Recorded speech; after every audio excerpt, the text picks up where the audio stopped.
Hello, I'm Mr. C, a Roku critic. I hope you're doing well. Welcome to Nollywood Film Club, and I hope you enjoy Nollywood Film Club discussing Farmer's Bride. Well, better people, welcome to Nollywood Film Club. We do discuss Nollywood every Sunday, 6 p.m. Why? Today we will be discussing The Farmer's Bride. I believe. I think it's The Farmer's Bride, not I don't Farmer's think Bride. there's D. I think it's just Farmer's Bride. I think it's The Farmer's Bride. I think it's just Farmer's Bride. Anyway, As Mrs. C said, everything she says is right. Thank you. well, I labeled it Farmer's Bride. I have doubts on some things. All right. Anyway, let me trust previous Mr. C, the guy who labeled it Farmer's Bride. We're going to discuss what we liked about it in good section, discuss what we didn't like in the bad section. We'll disagree and pushback, and we'll do a summary at the end. All right, let's start. Vanessa, what did you like about Farmer's Bride? I'm first.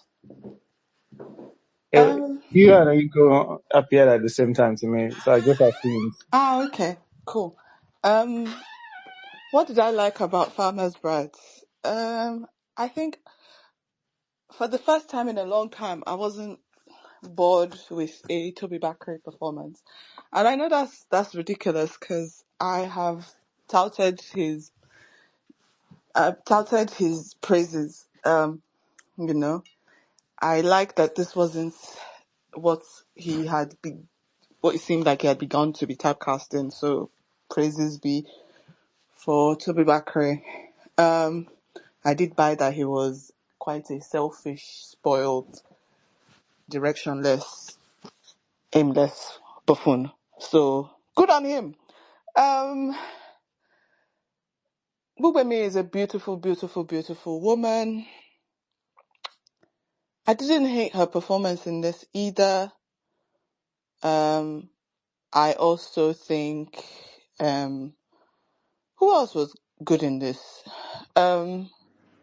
Mercy. Mercy Aigbe. Mercy Aigbe was good in this. I liked Mercy Aigbe in this. I really enjoyed Mercy Aigbe in this. I think, honestly, I don't know why I saw someone say the poster was misleading. I think Mercy Aigbe should have been in the center of that poster. I stayed for her. I didn't stay for everybody else. What else did I like? Oh, I liked a lot of the sets. Even though I didn't know what era we were in. I didn't know what specific time period this was in, and it was deliberate, so I wasn't too bothered about what time period that was in. But I liked a lot of the sets. I liked all the blue doors and the blue kitchen, and I liked the gas cooker that was blue to show that he had money, even though everybody else around him was sort of poor and dependent upon him.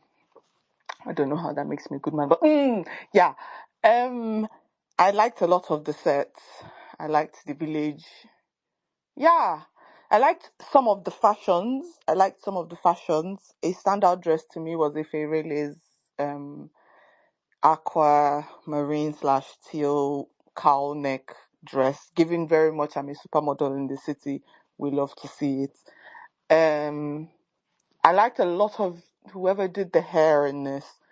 I liked how our character, well, Babe, the farmer's bride herself, what's that her foolish name? Guys, I've had a migraine all day. I don't remember anything. Her hair changed, from afro to braided styles at different points in time. We didn't have a character who only had one hairstyle throughout the film, which I quite appreciated them for. So whoever the lead on hair was in this film, kudos to you and your hands. May Nollywood continue to hire you. Yeah, I think that's pretty much it. Okay, all right. Thanks, Vanessa. Eniko, welcome back. Please tell us some of the things you liked about Farmer's Bride. Hello. So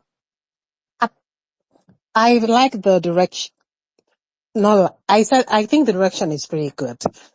I don't know. There's this channel called Movie Wise that really tells what the director is supposed to do, and I think The direction is pretty good. What I liked about it, I did like the writing of the story. I did like the fact that we had a protagonist that is not necessarily meant to be liked, that is not necessarily meant to be like you sympathize with her. She's doing the wrong things, sure, but you sympathize and you understand what it is. Kind of like a, how am I going to say it? It's like a not romance, but like capital R romantic movement kind of character. But the movie itself, the cameras itself, it's not endorsing what the person is doing. If you watch Gangs of Lagos, there's an endorsement of the wrongness and the criminality, and there's a sort of joy. It seems like the camera wishes, but this the direction doesn't show that. And even the way it's writing, it's kind of like, okay, this is kind of what you've been dealt a hand that you don't like, which is common for most human beings in life. What do you do with that? How do you react to that? All the characters here are in some way not all good, not all bad. They have done something. I like the drama. I like the romance. Again, they're acting very romantic. They're acting very like capital R romantic. Something characters are about like ooh, which are not supposed to be moral characters. They're just supposed to do what you think or what you feel, and sometimes they act in very selfish ways, kind of like the Lord Byron thing and all that stuff. Or Frankenstein, yes, Frankenstein that is about to come out. Yeah, that's like, but the movie itself is not a romantic movie because the camera doesn't like engages and promotes it. So I thought, oh my God, finally a sort of movie from Nigeria that isn't like, what is it called? It's not by the books. Even though, yes, it's a very African story. I'm comparing it to all these other literature things because it's a very African story. It's obviously an African story. It's still like, oh, it's not crime enjoyment. It's not this. It's not that. It doesn't feel like it falls into any sort of trend that people are doing. And it doesn't feel very high, you know? So, yeah, I like those characters. I mean, those characters kind of like, you kind of expected some of these actions to happen. And the ending is like, okay, yeah, it's like it kind of reminds me of like a Shakespeare story. I'm not saying they write like Shakespeare, but it kind of reminds me of like a Shakespeare. The bits by bits, there's something, it's kind of like that too. The tragedy of it all. The falling like Medea, the Greek story, the Greek one, not Medea, sounds, the Greek one. Like, sorry, she killed a brother or a relative for you, and then you cheat on her, and then well, she's going to kill her kids for you, for all those things. So all those things, it's very much like that. It's just that type of story. It's just like, wow, finally, people can write this type of story in Nigeria, and it's not like they've always been writing, but it's just like, it's good to see it back. And it's kind of like somebody's touching the very, very low bar. Like there's a low bar and somebody touched it and I'm happy about it. I encourage it. I'm like, please do this. Make it more different, you know? With your crime stories, put some stories like this out there too. So I liked it. I liked everything that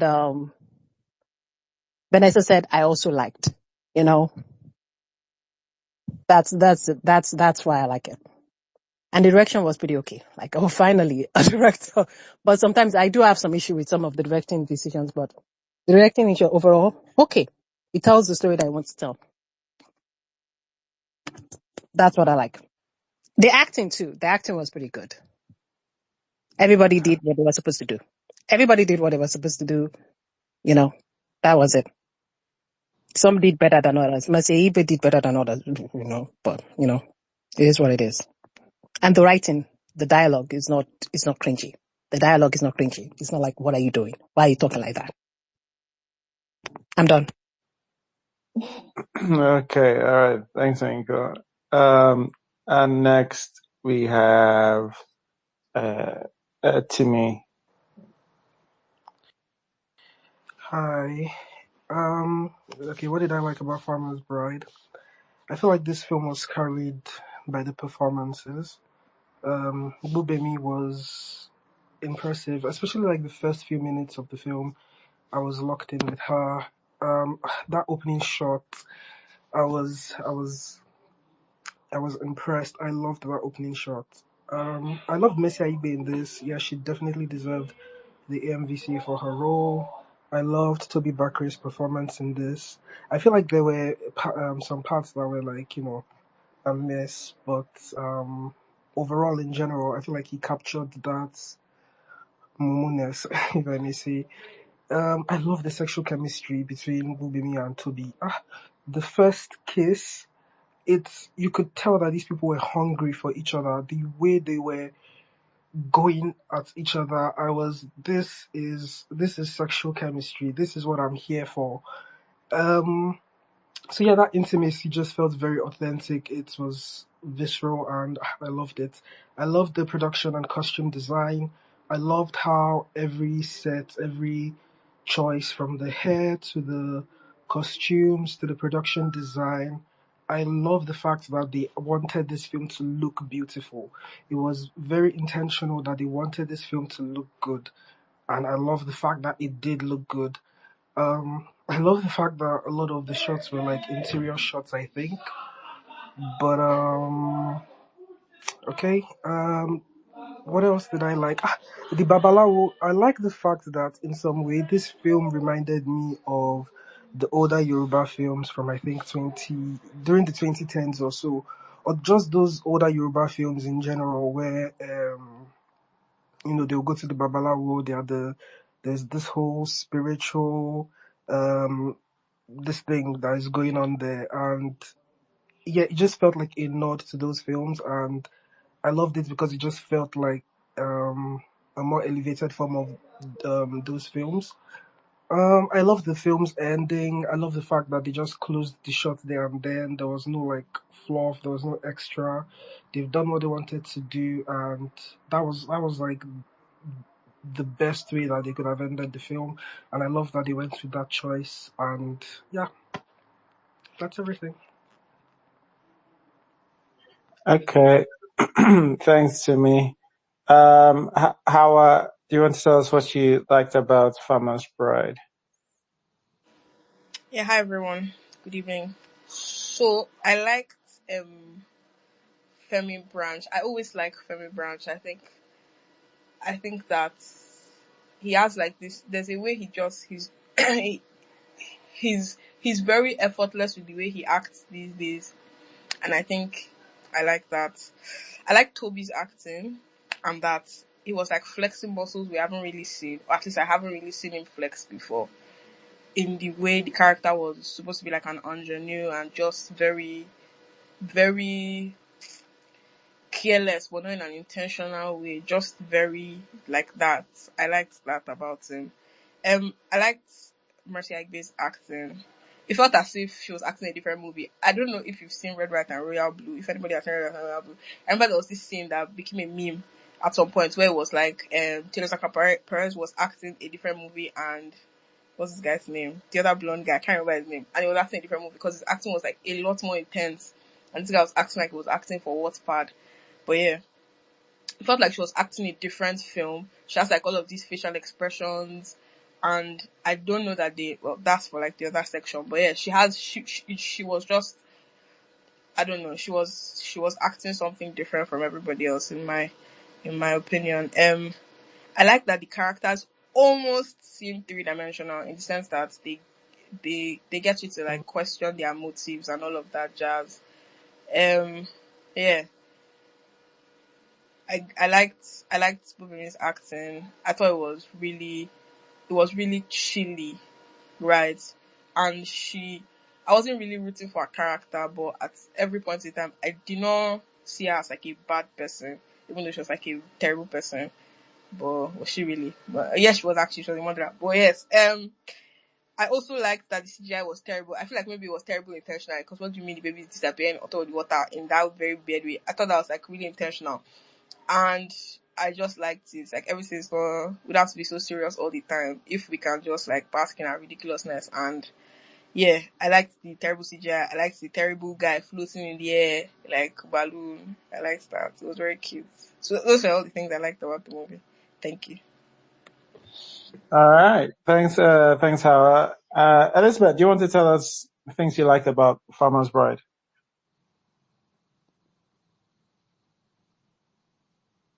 Okay. Yeah, so let's Okay. start. Yes, yes, sorry about that. Um, I didn't know I was still muted. So what do I love? I think the first thing that stood out to me was the set design.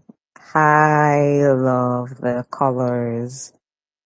This film is a feast for the eyes, and not just the colors. I appreciate the time again, even though we don't know what time. I appreciate the time this was set in, so it allows for more picturesque sets. So immediately you're captivated by the stunning set design, and it creates a scenic, almost as though it's painted.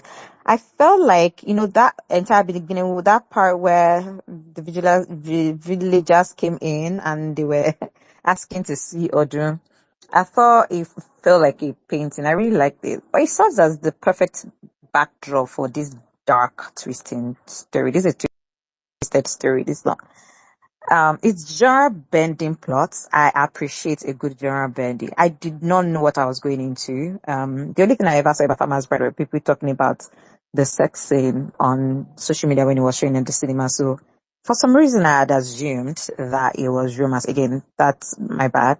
But I went in here with no expectation of what the plot is. So it's the narrative is very great in misdirection, at least for me, because it lures you in with this promise of a historic romance, so only to pull the rug out from under your feet and then descend into a full blown psychological thriller. Because I thought it was crazy. So there was a sharp turn.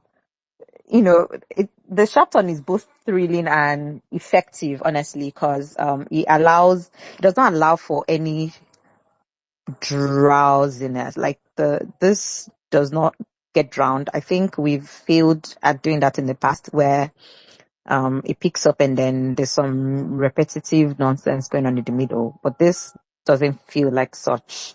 I also like the integration of traditional and fantasy. There's a lot of cultural traditions going on. In fact, that one too, at some point in the beginning, I didn't really get it. I was like, okay, this could be something, but I don't mind that it gives this unique fantasy elements also that, makes the plot more robust. I think like on your concept, this is like an African story, and it elevates it beyond the simple thriller, because a simple thriller is just that. But here there are lots of fantasy, spiritual elements going on. And so I personally feel like it makes it richer. Then our unreliable heroine. Oh my god, I really like Bubemi's character. I like it for one thing. Guys, she's such an unreliable heroine, cause you feel sorry for her, right? Initially. And when she gets with Femi, you're like, maybe you deserve this. And then when you see that she's decided into murder, you're like, Haba. The character for me, I thought it was a very well done character. Really very tired of a linear story or a linear hero. We're led to believe she's the victim. Then she found new love, only to discover that she's the actual red flag. And then, unfortunately for her, she now found a red flag that is bigger red flag than her. And that red flag to father that, she's also a bigger red flag. We're just going at it, so who is the bigger red flag of the two of them? It's a fantastic subversion of expectations. Which is what I really liked, is that they're like, oh, Femi is the bad guy. Then when you now almost start feeling sorry for her, then she pulls another trick. So, a descent into madness for me is captivating. I'm captivated to watch. So Bubemi did well here. And for the acting, I would say Mercy Aigbe. Honestly, if initially at the beginning when she was, subtle, I was like, yeah, people said she was great in this. Did she win an award for them? Like, yeah, surely couldn't be this that she won an award for. And then when I think it was that time when Odun died and her son, and Femi told her that, he's ready to marry Odun's wife, Bubin's character. And that scene alone, I was like, okay, we're about to see something. So I really liked it, honestly, guys. I think I liked I think it's the plot for me mostly that I really enjoyed. I was so tired of the regular. Thank you. All right. Okay. Thanks, Elizabeth. Alana, do you want to tell us what you enjoyed about Farmer's Bride?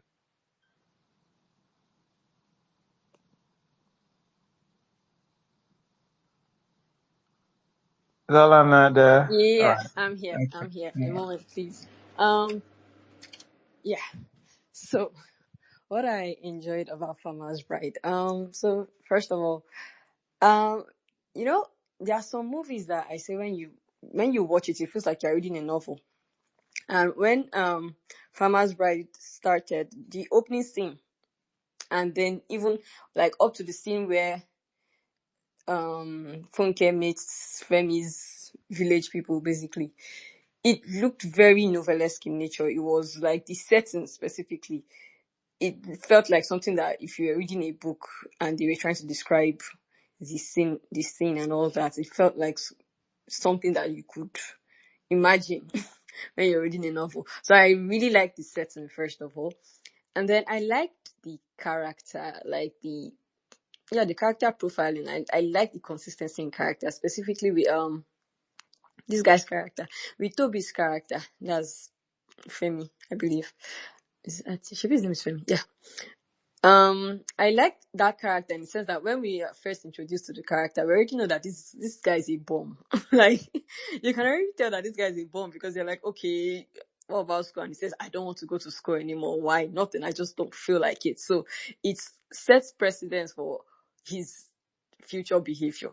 So when he starts acting up at any point in the movie, you understand, okay, yes, this guy is a bomb. He was never going to be a reliable person. I like that this guy's character, Femi Branch's character, was not necessarily a bad guy. You know, he was just an older man that wanted to be loved and wanted to move on with his life, not knowing that he was bringing one wicked girl like that to his house. I also liked a lot of the acting. I mentioned that this was top 2 Toby performances for me. Probably number 1, I don't know, but definitely top 2 for me. I liked Mercy Aibe in this as well. Like Elizabeth said, that's so real. I liked Mercy Aibe in this too, and her character was it became intense when it needed to be intense. And I also enjoyed will I call it an ode to old Nollywood? I like that they had some parts of the movie that were part of like stories, I suppose, in old Nollywood. First of all, with the whole idea that my money will not waste. If I pay actor for film, actor cannot die 20 minutes into the movie. He will still show up in consequence minutes, even if he dies in the movie. And they did that with the character, the whole Femi Branch's character, and then his spirit haunting them. I like that there was a spirit haunting them, so it's not like they would kill him and then they would get away with it.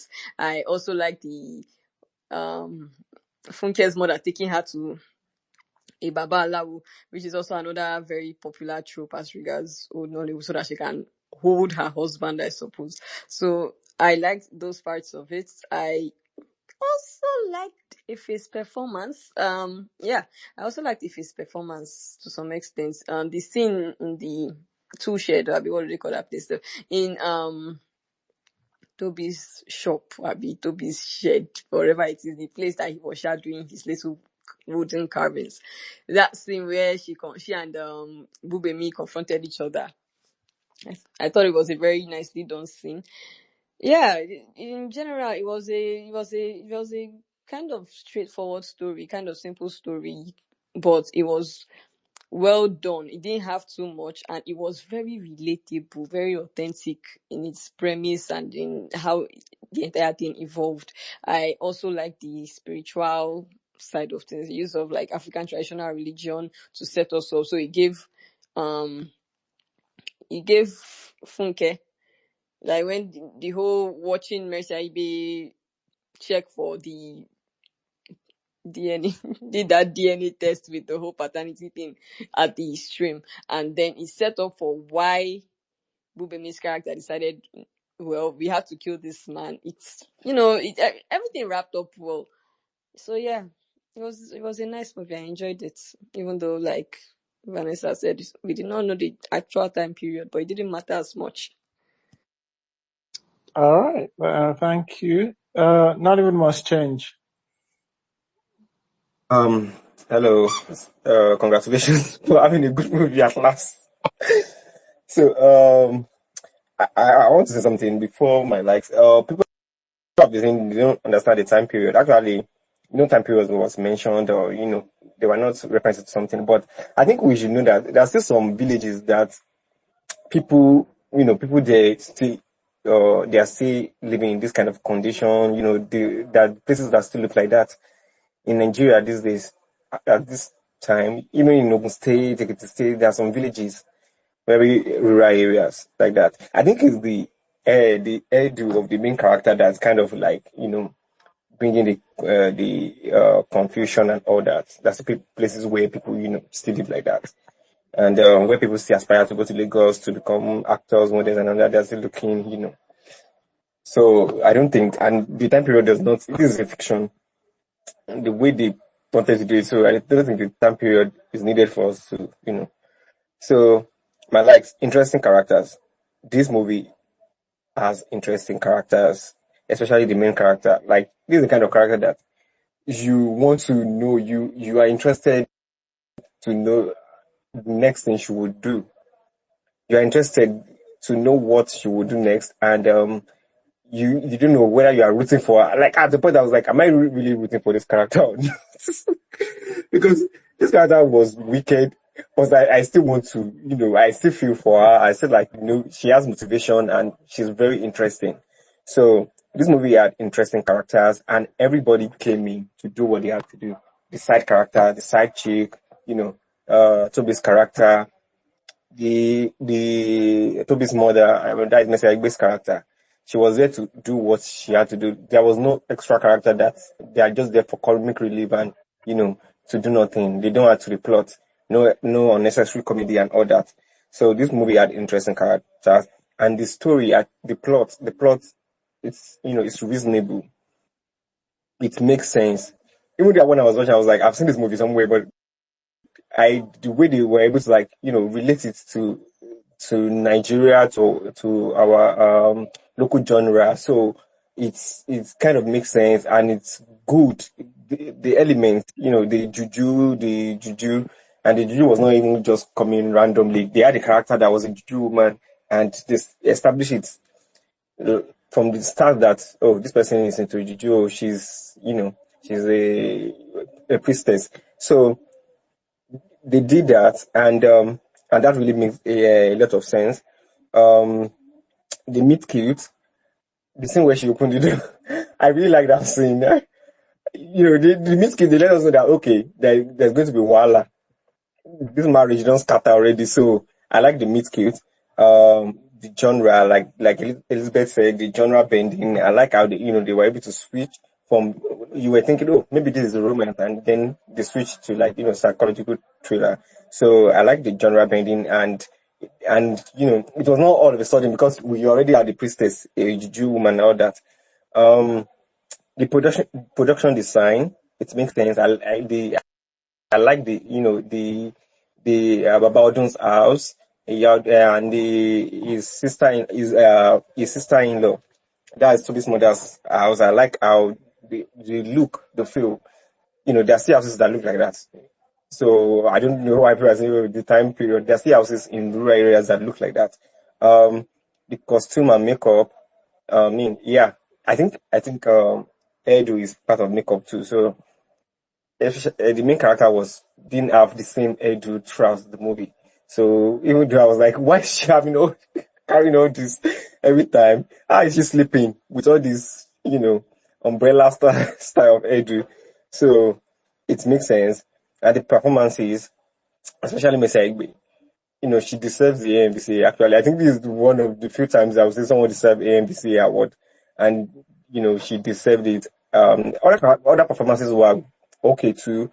Toby, I was like, would Toby be able to pull this off? And he was able to pull off a character that's innocent, kind of dumb. He just doesn't know what he's doing. He's being played, and he doesn't know what he's doing. And I think he pulled that off very well. And he wasn't doing too much as a romantic lead. Like, okay, look into her eyes, and he wasn't doing too much.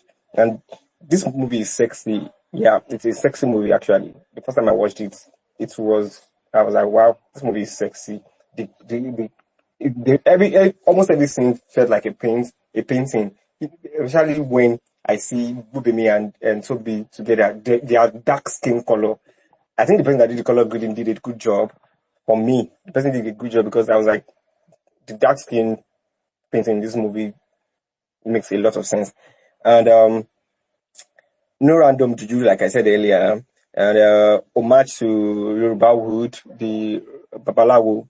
That scene, it felt like I said, it felt like the old Yoruba Wood. I appreciate that the setting, I mean, the location, how they did the setup for the location of the Babalawo's shrine, it looked like the old Yoruba Nollywood. No unnecessary comedy or necessary extra. Branch was good in this too, with subtle performance. His character was not even though this is what he's supposed to do, but they were not trying to play him like the hard guy. Always trying to be the king, hard king, and I think I like him being a subtle performer in this one. I think that's all for now. That I that. Yeah, this is a good one. It's a very good, All right. very good movie. All right. Thanks. Now it must change. Uti. Okay, I'm going pretty quick since I think everyone has said everything I wanted to say, but I didn't really like some of the sets. I liked the hairstyles. I think the hairstyles were some of my favorite parts of the movie. I liked that it kept moving. Like, I feel like I was engaged for like most of the movie. I didn't feel like it was dragging too much. And I liked the sexual chemistry between Bubemi and Toby. I think that's actually what what hooked me, and I feel like it deceived me, but that's story for another day. But yeah, that's what I liked about it. All right. Thanks, Uti. Mrs. C. Yeah. What did you like about Farmer's Bride?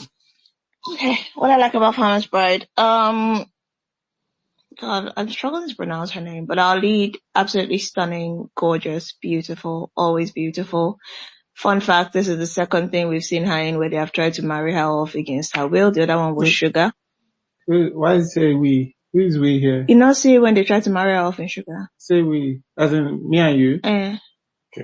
Sorry. I'm explaining who we is. Not Nollywood Film Club now. Because I've not discussed it. What a wow. All right, Fearman. Anywho, then what else did I like?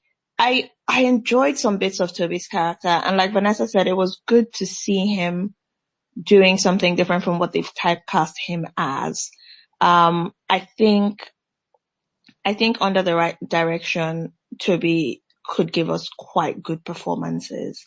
There were some bits here and there that I really enjoyed, his delivery and his facial expressions, and just him really being in that character at some points. I thought those bits were quite fun. They gave him banger lines. I can't remember all of them, but I remember, "Are you breaking up with me? No, I'm setting you free." I thought that was a banger. When I go back to the streets, I remember that line. The other line was just...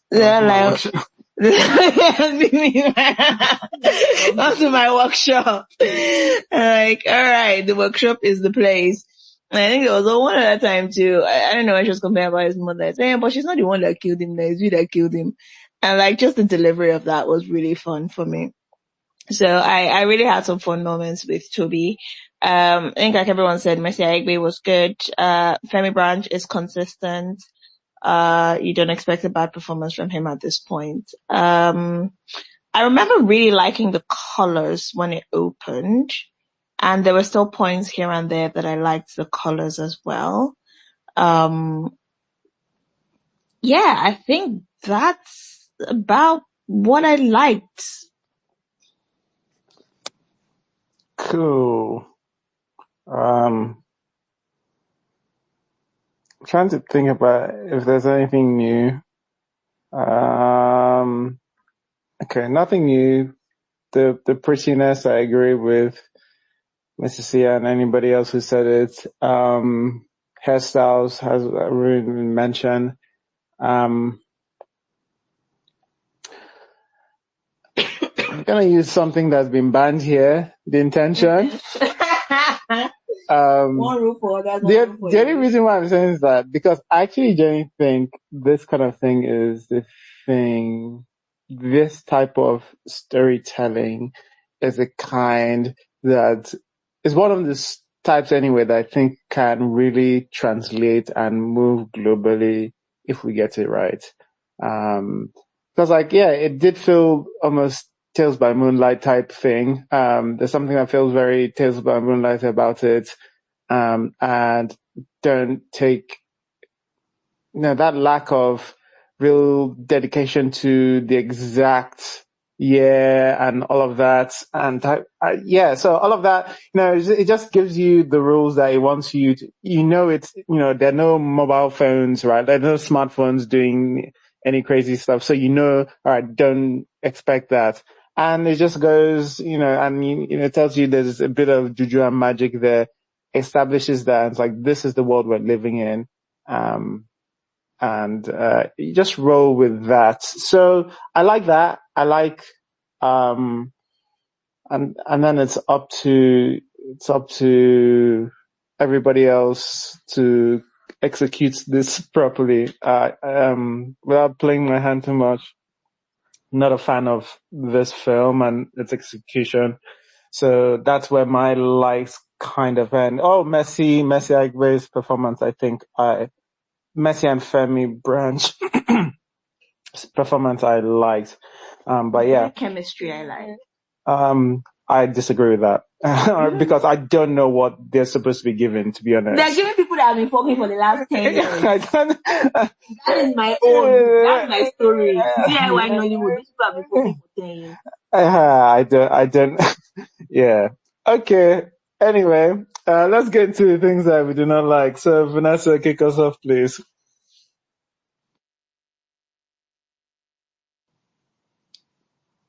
Vanessa, Sorry, I'm chewing. I'm trying to finish chewing.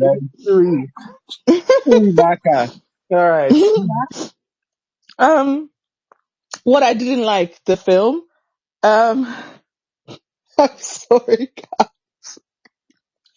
I really didn't like this. It's not my favorite, and unlike Mr. C, once we've said we've stopped seeing the intention, I don't see intention anymore. I have commitment, unlike some people. It got to a point, I kept wondering, I was like, did I fast forward or are things just happening really rather quickly? Like, the supposed connection between Femi and our bride. I was like, y'all pulled that out of your asses. Where'd that come from? Cause yes, he knocks on the door. We see her look him up and down. I'm like, okay, there's something here we can work with this. He sits down at the table, practically ignoring her existence beyond seeing her as his uncle's wife. She sees him at the lake. Sorry guys, I'm working this through in my head. She sees him at the lake taking a shower or a swim or whatever the heck he was doing. Even in that conversation, it doesn't seem like there's anything between them. Yes, she stares at his abs. I would stare at a naked man's abs if he was built like Toby. I don't know. And then all of a sudden, from nowhere, he's tugging her down in his workshop. And I'm like, but I went back. I had to go back. I was like, did I fast forward? And then from nowhere, he's talking about, come and see me in the workshop. How? Things were just happening. And I'm like, okay, there's a scene at the table. You know how Mrs. C said these people have been, engaging in coitus for the past 10 years. I'm sorry, I thought the same. It's not that I don't believe that men and women can be friends or that they have a familial bond. But there was a scene at that dining table once Femi and the bride had started having an affair. And Femi and what's her face were playing footsies. But then there's Femi Branch eating meat from his soup and looking at a Mama Femi with quite sexual eyes. He was quite a sexual gaze. I was like, I'm confused over here. I'm quite perplexed.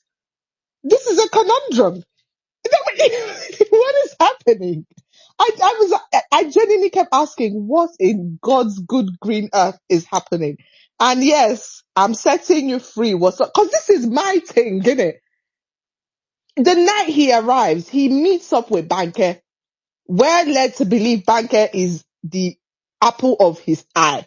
So from whence to whence did he start having this deep connection with our bride? Edakun. And for me, yeah, I know it seems like such a minute thing to harp on, but if this is the premise upon which all the shenanigans that follow is built, that she finds this connection with this guy, I guess the premise is that she feels imprisoned and trapped, and she was. There's no denying that she was bound and tied into a marriage or without her consent. Whatever. That's the premise, and that's probably the main reason why she wanted to kill him anyway, regardless of Femi.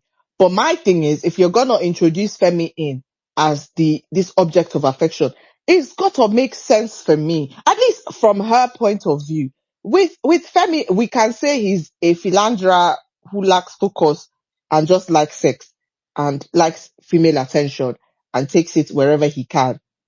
And ojukokoro ló ń ṣe. But like with her, I didn't get it. With his mother and Odun, I didn't get it either. Like I, everybody, things were just happening. I want to share it. Before you know it, they had procured poison. They had killed a man. Everybody has moved on. Before you know it, they are married. Katomo. And also, sorry, I don't know what it was about the editing. There was a time where they showed her with a big belly and then the mom runs in and holds her stomach and it looks like her stomach is flat. I was confused by that as well. I was confused by a lot of the editing in this. A lot of stuff just felt cut and joined. I think a lot of it didn't feel, there was no fluidity to how the story progressed. A lot of it felt like the transitions were not transitioning. Like, not to cast aspersions upon the movie makers, but TikTok fashion content creators make smoother transitions than this film had. I I'm like, what are we doing? And so I was taken aback by the speed of it all, by the editing of it all. The end, while tragic and Shakespearean in its ending, I just thought it was only a bunch of hoopla. Yes, was there a spiritual act to the part where he says, okay, kill them? I guess that was the way for them to die. But by that point, I was done. I was ready for this to be over. Yeah, Bubemi was all right, but I don't think she was strong enough as our lead. I don't also think, I don't know. There's bare bones here, and I don't like seeing the intention. There's bare bones here. There's a story here, and the execution of it just failed. And yeah, thank you. But yeah, I didn't like the film. Thank you. You're welcome. Sorry, I'm hungry. I'm just like, all right, okay. Sorry, I forgot to read some people's likes. Let me just close this. Still Human said likes. Gumemi is very pretty. Messi Aguirre's acting. It is a very aesthetically pleasing film. Ademi said, Messi Aguirre's performance, nice seeing to be back here and something different. It's something different and indigenous. The production design and picture, Wumi Toriela's subtle but yet strong motherly role. Terrence says, the lead actress, she's so beautiful. Can they cast her in rom-com, please? The production design, love it. That heated scene between Messi's character and the lead actress after the farmer died. Alright, okay. So that's where we are in terms of the likes. Okay, Still Human says, I like how we are calling it plot bending because I just think we just love the... Okay, sorry. I thought that was a genuine like. Alright, okay, that's a backhanded compliment. Alright. Anyway, those are the likes. If you want to write your dislike, put it in the space and we'll read them out. Where were we? So Vanessa and then Oinka, what did you not like about Farmer's Bride? What I don't like about Farmer Bride, like I said, some of the directing choice I tend not to like, and I do agree that some of the editing was not as smooth as it should be. Yeah, and also I was going to mention the scene, and I think the problem was the directing of that scene. I don't understand why the two of them were giving eyes to each other. It might have been like that was originally supposed to be part of a plot where like, okay, yeah, let's make it, but then they decided to remove that plot part, but they still kept the scene. It's kind of like, it happens a lot in movies, right? You have an original writing and then you're like, okay, actually now let's change it. So that's one thing that I was just like, they should have changed that scene. They should have gone back. Maybe they couldn't go back, whatever. Maybe they couldn't go back, but I'm just like, you're going to make people read into that. Cause Femi Branch and, Messi Aibe were probably most likely doing what they were given the direction for. They are veterans and they were doing that. But then you change the story, so why keep it? Some of the direction or something. The very first beginning, they are actors acting, and this is something like, again, I think people should watch this channel called Movie Wise, which is like finally somebody's talking about. The actors are acting, and somehow, if the actors are acting, I don't like to just see sometimes you just cutting off the actor's face. The other actor is talking. You're flipping to this one, okay? Flip to the next as they're talking. Like flip to the something back and forth, back and forth. If you're going to choose that. If you're not going to choose that, do a medium shot where both of them are in frame. And you can see their acting, you can see their movements. And this is not something that just is for Nollywood. It's just for Hollywood now. This is just generally how people direct now. And if you compare it back to older something, you generally, that's so true. When you watch other movies, you generally see the actions of the actors in it. And it's not just, but I also don't like that when they were on some of the scenes where they were talking. I don't like the fact that the background is like blurry. Like you can still put the person in direct center, but the background doesn't have to be blurry. And the fast shadow, like, what is that? I don't necessarily think that's my own something for directing. My own something is like, okay, they should have removed that scene or just call the actors back for that. What else did I dislike? No, it's like really, really, started storytelling. I don't necessarily dislike the connection between because it was lost. It was just lost. And that's just all I dislike in the movie. I felt like, okay, they should have gotten a better editor. Number one, they should have. It is set in the 1980s. Everybody's asking what the synopsis said. It's set in the 1980s, and it kind of makes sense because you still see very modern devices. You see, they have an old television. They have an old television with with a remote control, which is not something that was happening in the 60s and 70s. That came in around like late 70s and 90s, so it makes sense. They had radio and a portable radio, which is pretty modern, which is pretty like 20th century modern. So got it. But I guess they should have done more. There's also a strange thing with time, which they kind of detail, but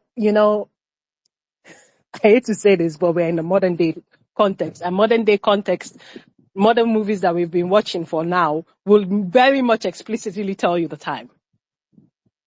Like they will be more explicit with the time. And I feel like sometimes people will be like, I don't have that criticism, but I do feel like it's a criticism that people can have. But I also think that the fact that they didn't like really explicit, by time, I mean time within the story, as in not the place where it's set. Cause she's pregnant. Her pregnancy should tell us the time. Cause then, is this a couple of months or is this a couple of years? It's a couple of months because she is pregnant. But she doesn't progressively become that big. And like, how many months did the girl go into the something and then come back? Is it 2 months, 3 months or something? Somewhere in the dialogue, maybe put that in. But this is nitpicking at the end because it doesn't really change the movie as much. But yeah, that's it. I felt like maybe we should seen a little bit more of Toby Bakari's what's it called, character being why is so much more. I still think it's okay, but is sudden what's it called? It's not sudden. It's. I wanted to see more of her, like why she is also like I get why she's sad. It's there. I feel like maybe one more scene of like, okay, explore the tragedy of like, yeah, I chose this guy. I'm smart. She's very smart, and we can see it in the something. With the way Bidemi, the girl that came from the something was talking to her, we all know that this girl is smarter than you. She's a very smart woman. She's smarter than the guy that she chose. She was misled by her wants and just what she wanted. And she has now locked herself into a situation that is horrible with her being smart, being too smart for herself. And I felt like she should explore, there should be a little bit more exploration of like, oh, like, I did this for this guy. And I kind of like a show of like, she kind of look herself as better than everybody because she has a sense of superiority to your Iriti show. And that sense of superiority, I feel like it should also be trained towards Femi when Femi starts doing his bullshit. And she's like, I gave all these things. I gave you this. I gave you this. I gave you your money. I gave you your power. And all of a sudden, this is how you're going to treat me. I feel like we needed a scene of that. But that one is going to be more explicit than necessarily what is already more subtly told. So I'm done. That's what I didn't like. All right. Okay. Thanks, Inka. Timmy, do you want to tell us what you did not like? Okay, what did I not like? Farmer's Bride. Okay, I felt like the dialogue tried too hard sometimes. I feel like they were trying to give a philosophical depth. They were just like, I think the themes that they were going for, they were kind of like just putting it out there in the dialogue. There was a lot of telling in the dialogue. I really feel like they could have given us like, Inka said, they could have given us like a few extra scenes where we could spend some time with the characters, especially Bubemi's character, because I wish we had a scene where we really saw her alone so we can understand exactly what she wants. Because in this film, I don't think I was sure about what she wanted to fulfill in herself by um getting married to what's his name, Femi. I mean, I guess we could say that she wanted to um she said that I think there was a scene where she said, "Oh, this love feels like she's finally taking charge of her life," or something like that. But the selfishness, the will I say tunnel-mindedness, the just her character in general, and what makes her who she is. I wish like the first 5 minutes of the film, we just like spent some time with her, and we get to see her like alone and just let's explore her a little bit. Um, what else did I not like? The dialogue, yes, the way they were switching between Yoruba and English, I didn't really enjoy it because I didn't really think there was any rhythm to it, or like, because it just felt like they were switching whenever they wanted to, and it really just took me out to be very honest. Um, Bubemi's Yoruba, it sounded like, I do not think like the pronunciations were wrong or anything. It just sounded like she had to think before delivering the lines. And yeah, that's I feel like I really liked Wumi's performance, because I feel like she was the only one who I could really enjoy how she was switching between Yoruba and English. But like for the rest of the characters, I just wasn't having it.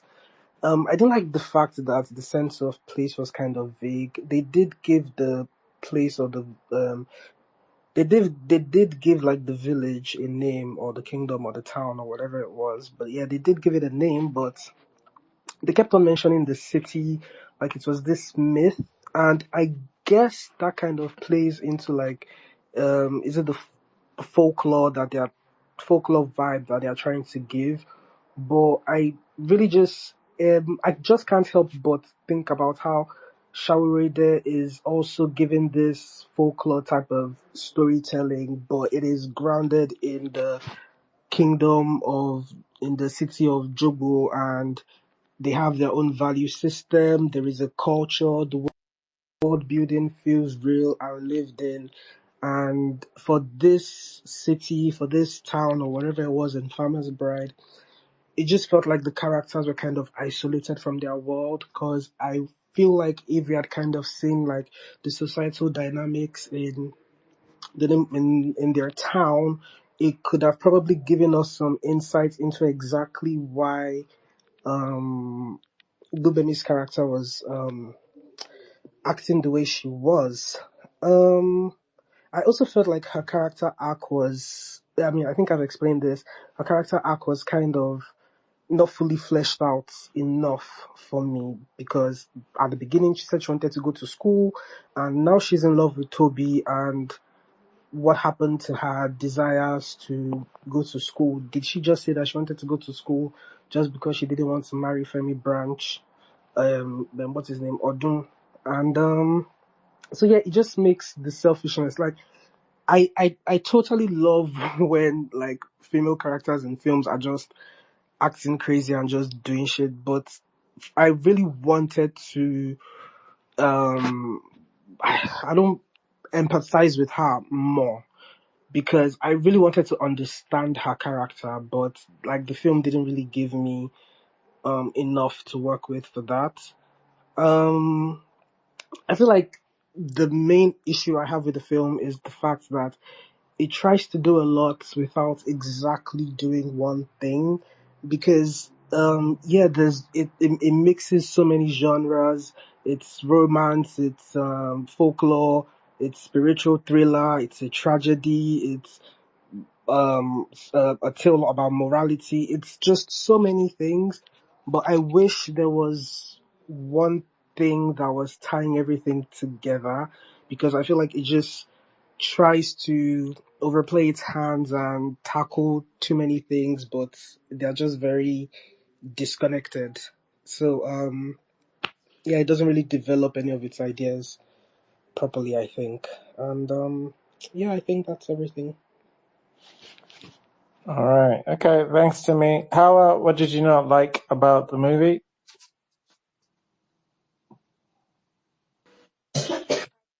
Hi everyone. So what I did not like about the movie, I did not like that there were.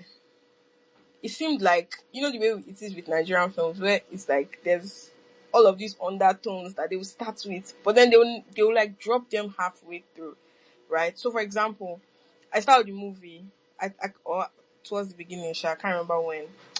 The Toby's mother and the guy that they offed, they were discussing and they were talking about the girl, and they were talking about how she did not know what she signed up for, something very ominous and weird like that. And then they never talked about it again. Like, what did she sign up for? Is it the marrying the old man that is the thing that she signed up for? And then it just disappeared. Also, the scene with the baby, right, where the baby was disappearing, and they said something about how what's it called? They used to bury. I mean, they used to kill women born women that have bastard children. So I know that maybe the connection that the filmmaker would be trying to make here is that, oh, this is what inspires this baby to go to this extreme of killing her husband.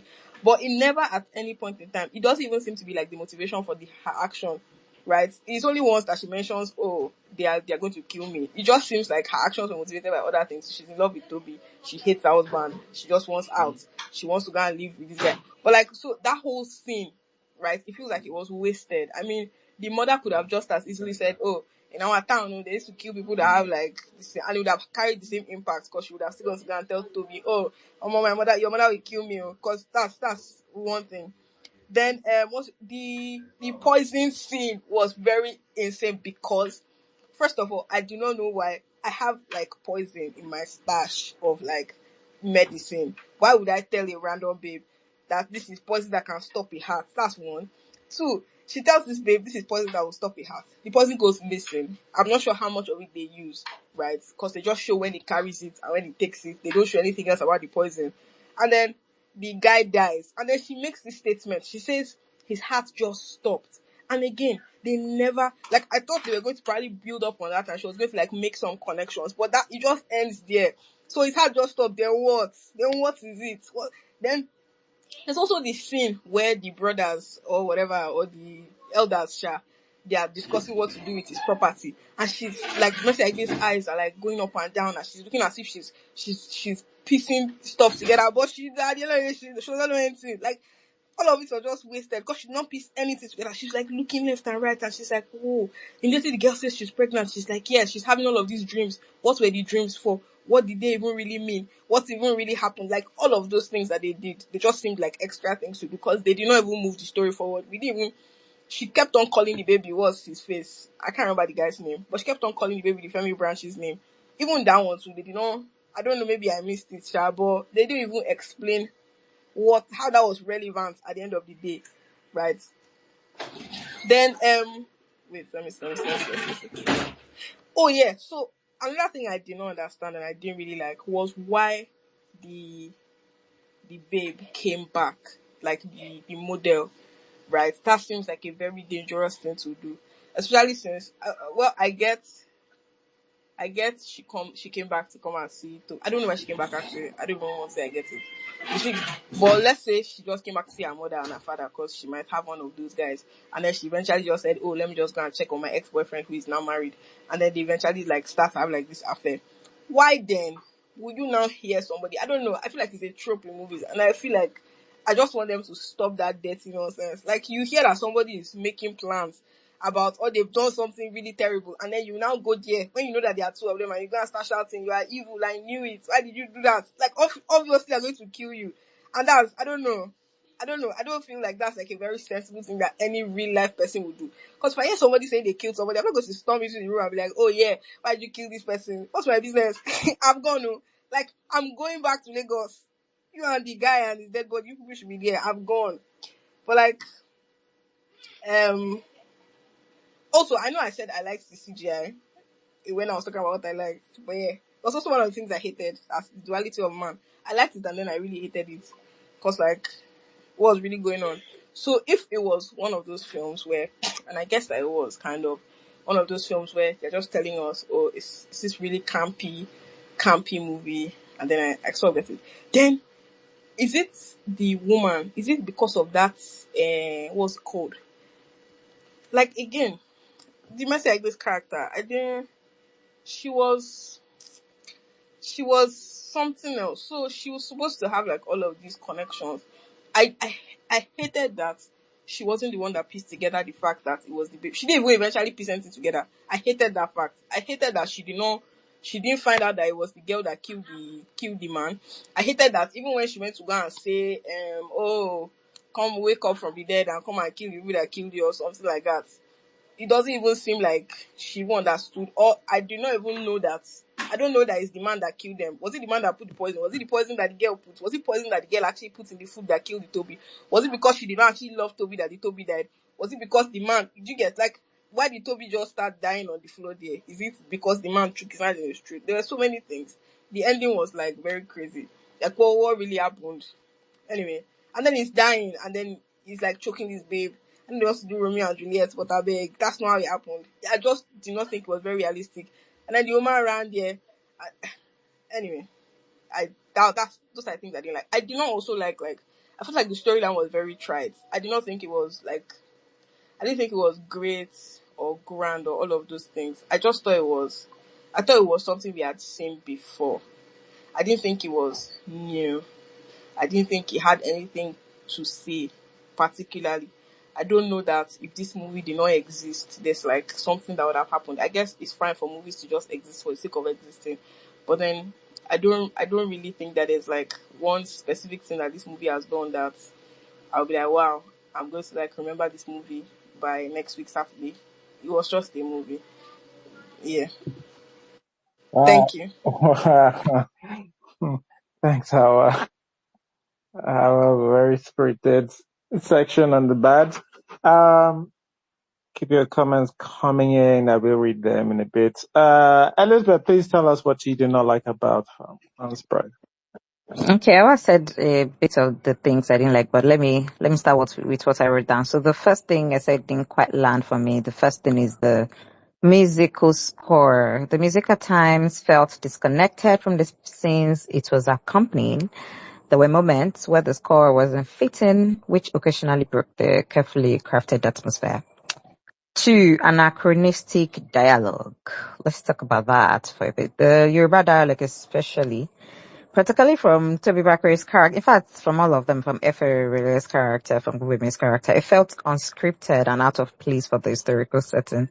And thinking about it, if they had not written that this was set in the 80s in their synopsis, I would have taken it. I would have assumed that they were doing that thing that Breath of Life was doing, where there is this city that we have built upon this random things. Go figure, right?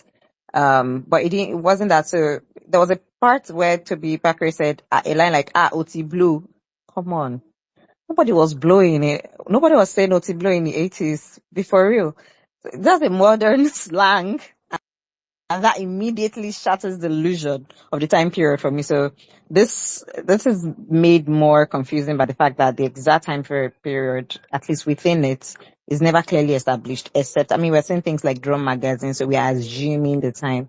And if it's not that they kept writing that synopsis, we probably wouldn't have known. Anyways, moving on. I also said missed opportunities in the central relationship.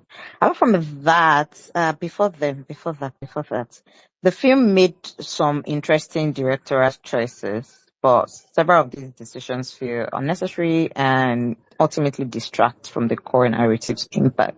The visuals might look stunning, but the central twist is, it might be effective, but the story is cluttered with intriguing setups that lead to unsatisfying or non-existent payoffs. That's what I wrote, but I was explain more, but let me just get into that. The missed opportunity in the central relationship. So there are so many missed opportunities in the narrative structure, especially developing the relationship between our main protagonist and Femi.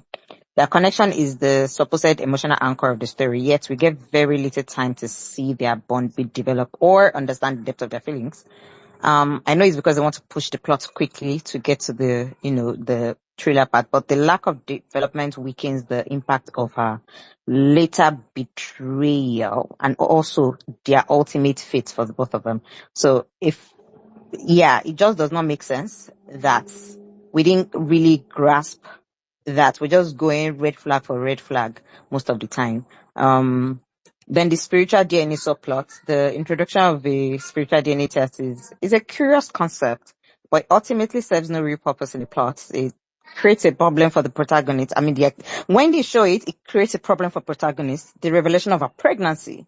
But the story doesn't use the device in any way. A more logical, dramatic path would have been for her to simply hide the pregnancy with the intention of passing it off as Femi's child. That was what my brain was thinking, that this is what they were going to do. But the spiritual test felt like a convoluted solution to a problem that could have been handled or was never even intended in the first place. Then I wrote vague character relationships and unfulfilled foreshadowing. The relationship between Odun's character and Femi's mom is left frustratingly vague. The unanswered question. Early in the film, as I mentioned, Monirenike ominously states that the bride does not know what she has gotten herself into. This is fantastic. Interest peaked. That line is supposed to promise a dark secret or a hidden dynamic.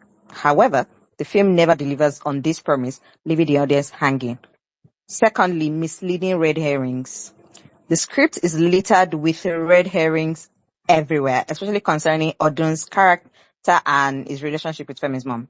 There are hints that suggest a deeper, perhaps illicit, connection that is never explored.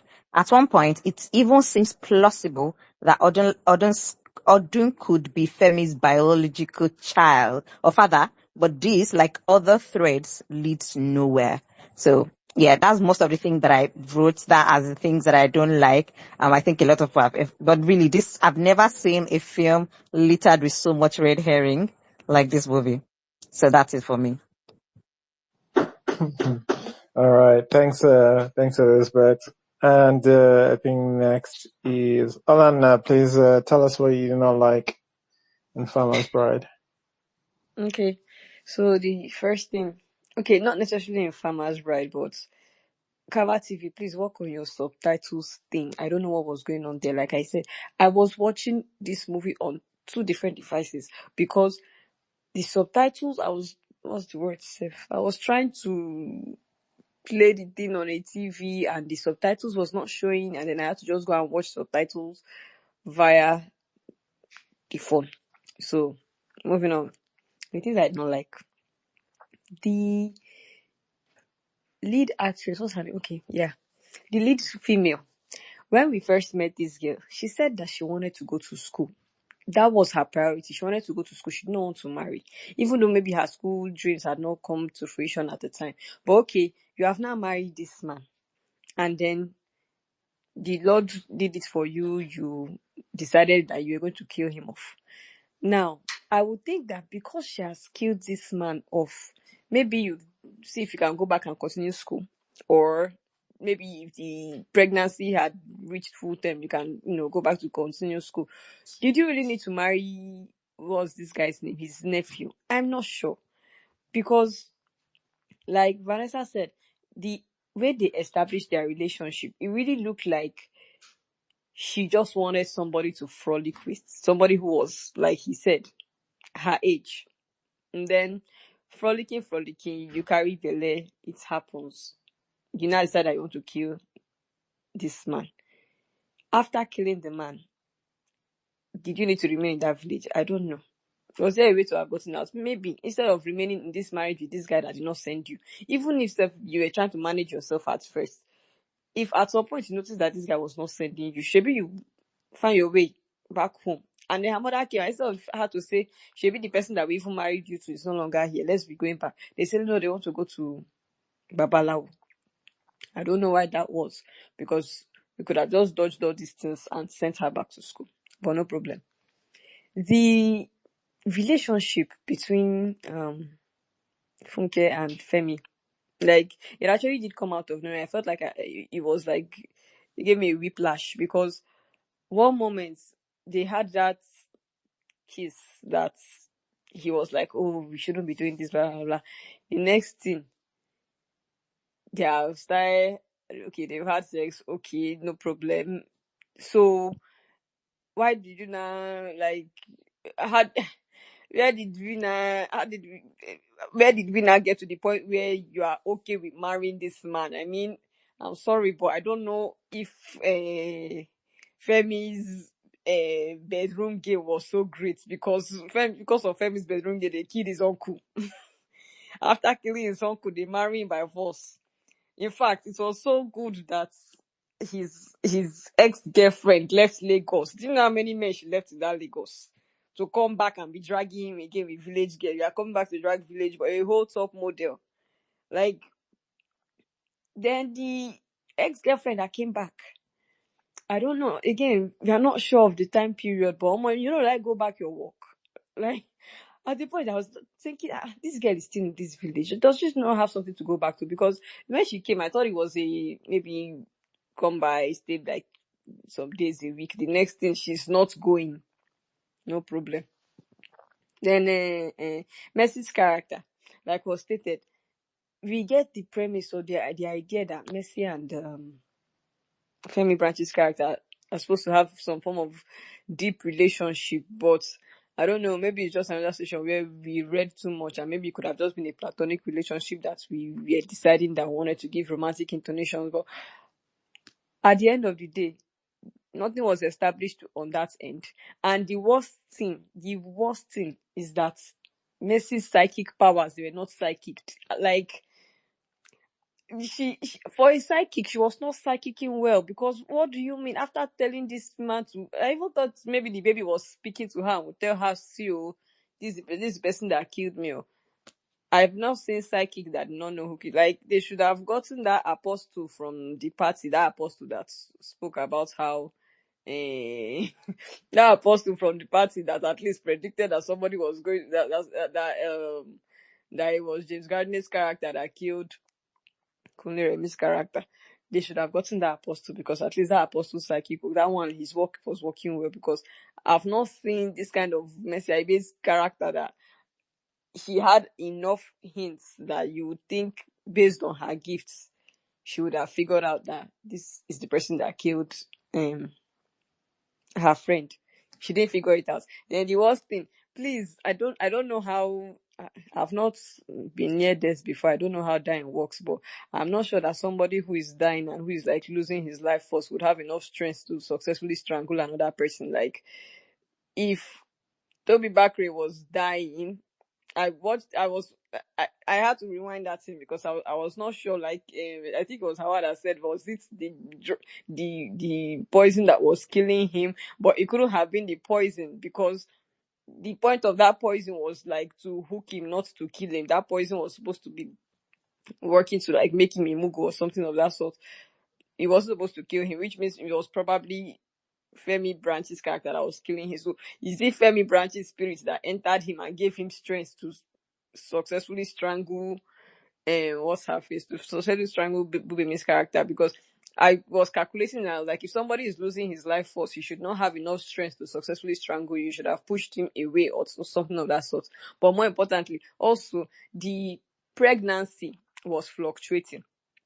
Pregnancy did not have, the belly was not, at a point I could count the wrinkles of the clothes that was folded to choking her belly or something. That pregnancy was very, very inconsistent, and I don't know why we are still doing inconsistent pregnancies when even on RuPaul's Drag Race they can find you a prosthetic belly or something. Like, at some point, please, we should try and be getting prosthetic belly, because that's pregnancy threw me off. Yeah, those were the things I didn't like. All right. Okay. Thanks. Thanks, Alan. I think it's Nollywood Must Change. Nollywood Must Change. You want to tell us what you did not like about Farmer's Bride?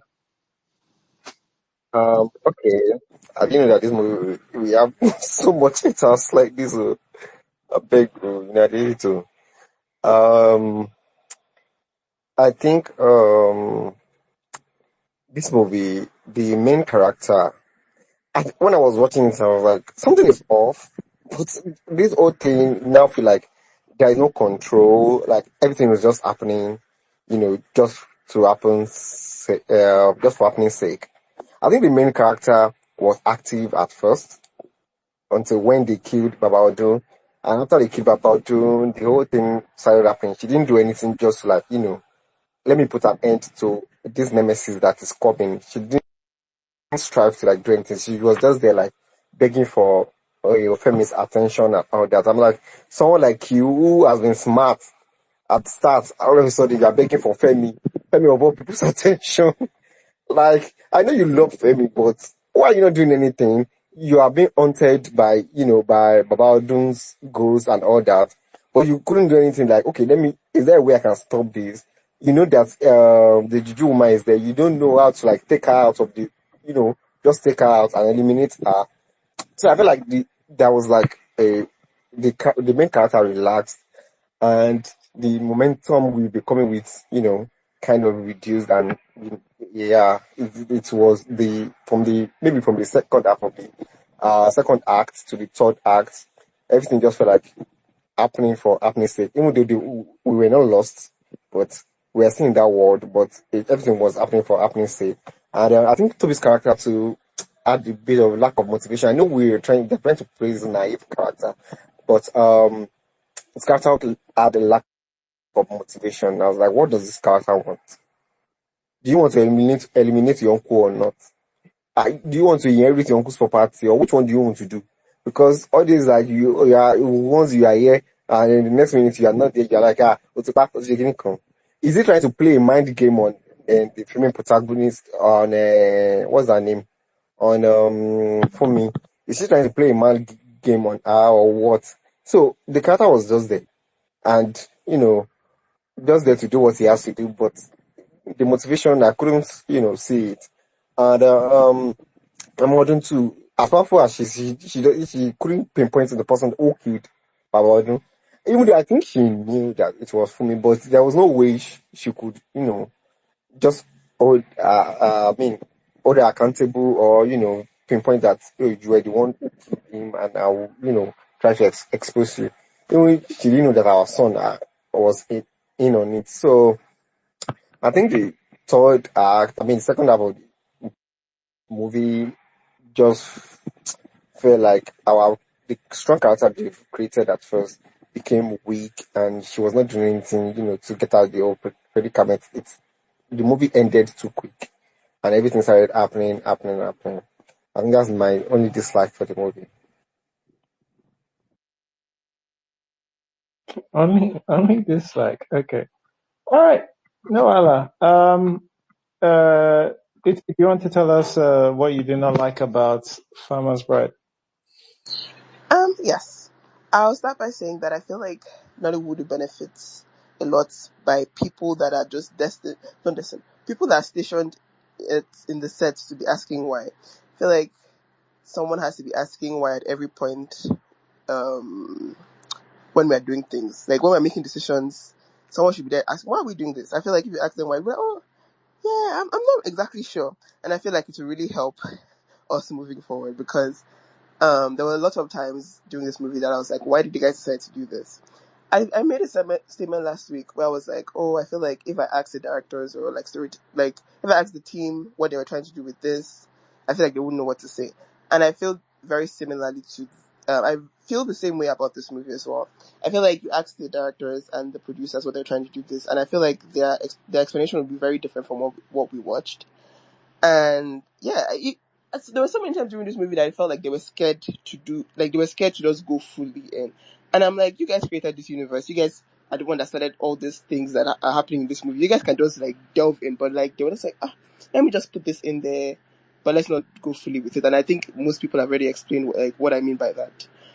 Number two, I feel like there's one thing to say like characters are like complex and just to have badly written characters.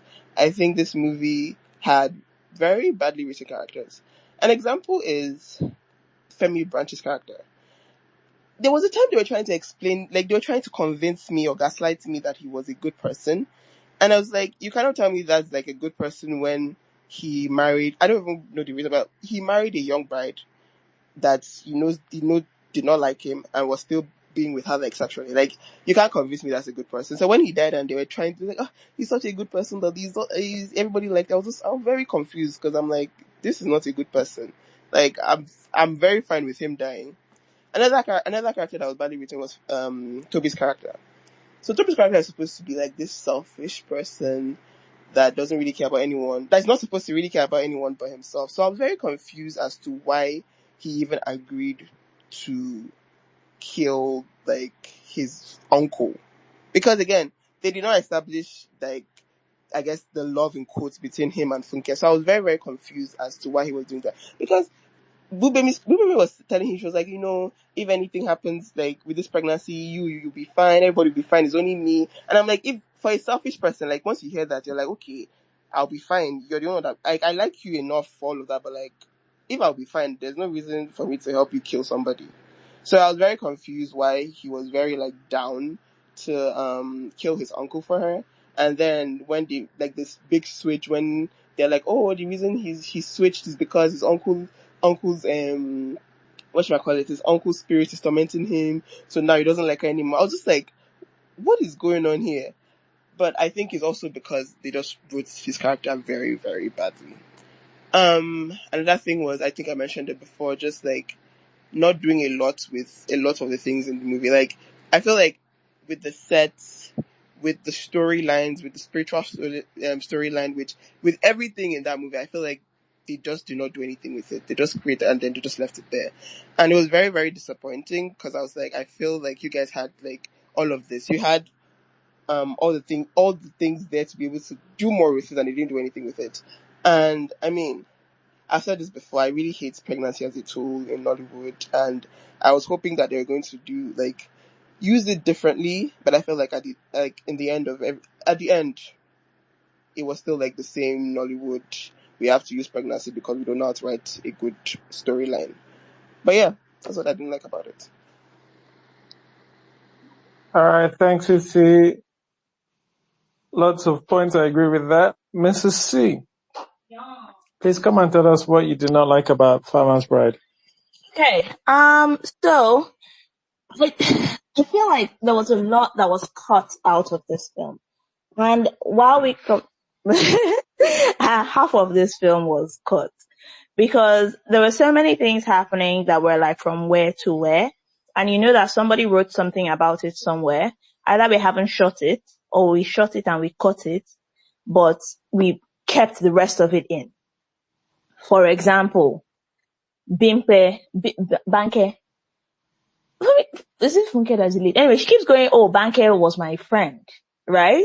Or you slept with my friend. And then when the mom comes by too, she's like, oh, was it your friend?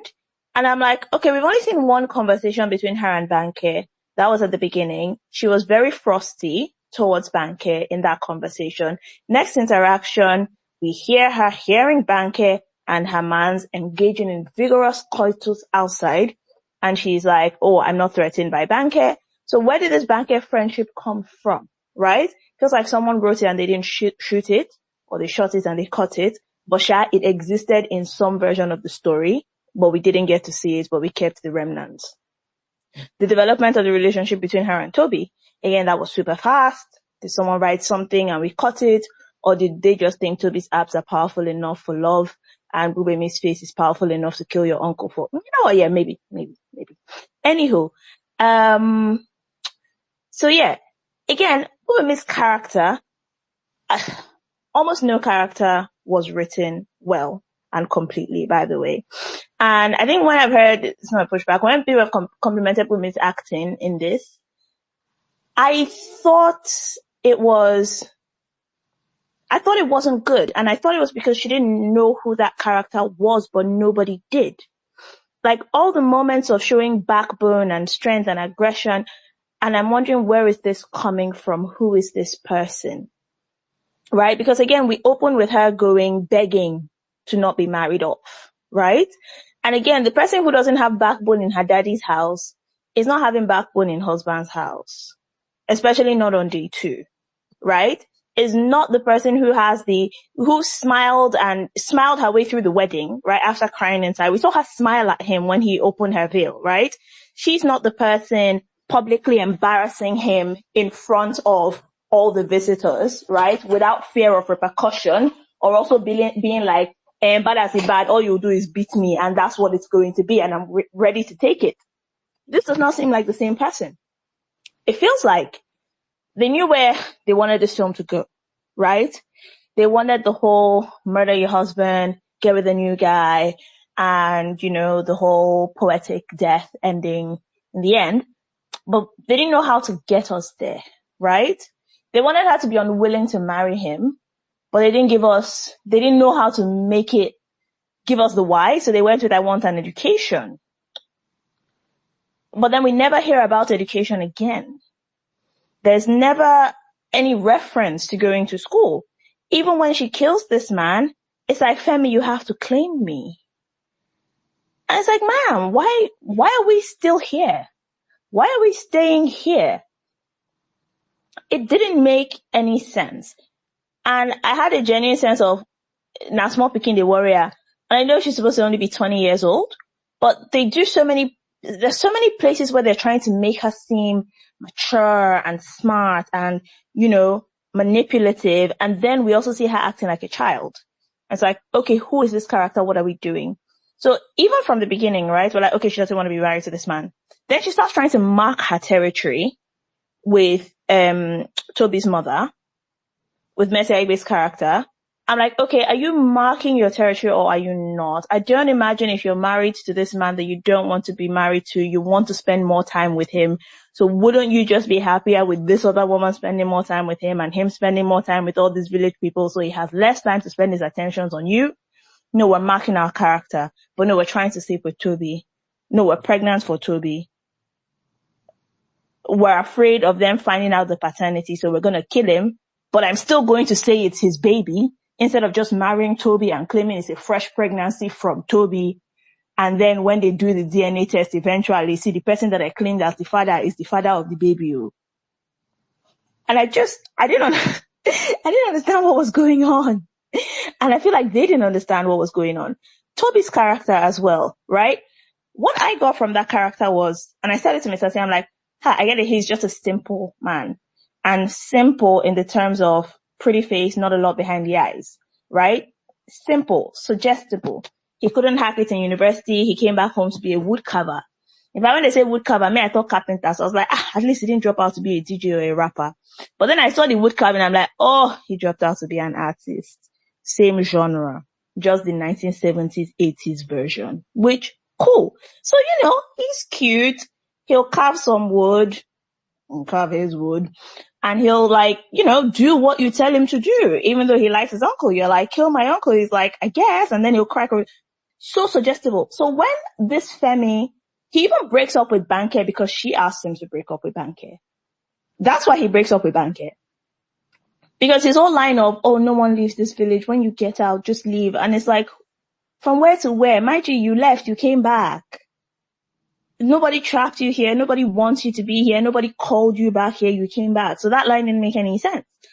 And then and then he's like fighting for Banke and being disrespectful to his new wife and going, feed her and all of that jazz and it's like, who is this character? I don't know who this character is.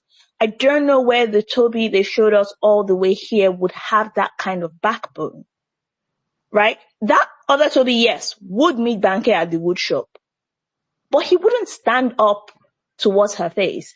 It's not the character. It's not consistent. It doesn't work. Her mother appears out of nowhere, raising hell that the husband that inherited her is cheating on her. And I don't understand because we didn't even see you when the husband you married her to died. What is this investment in the inherited husband, at least from her mother's side? From her side, we know she's in love with him. She's been sleeping with him. But her mommy don't know that.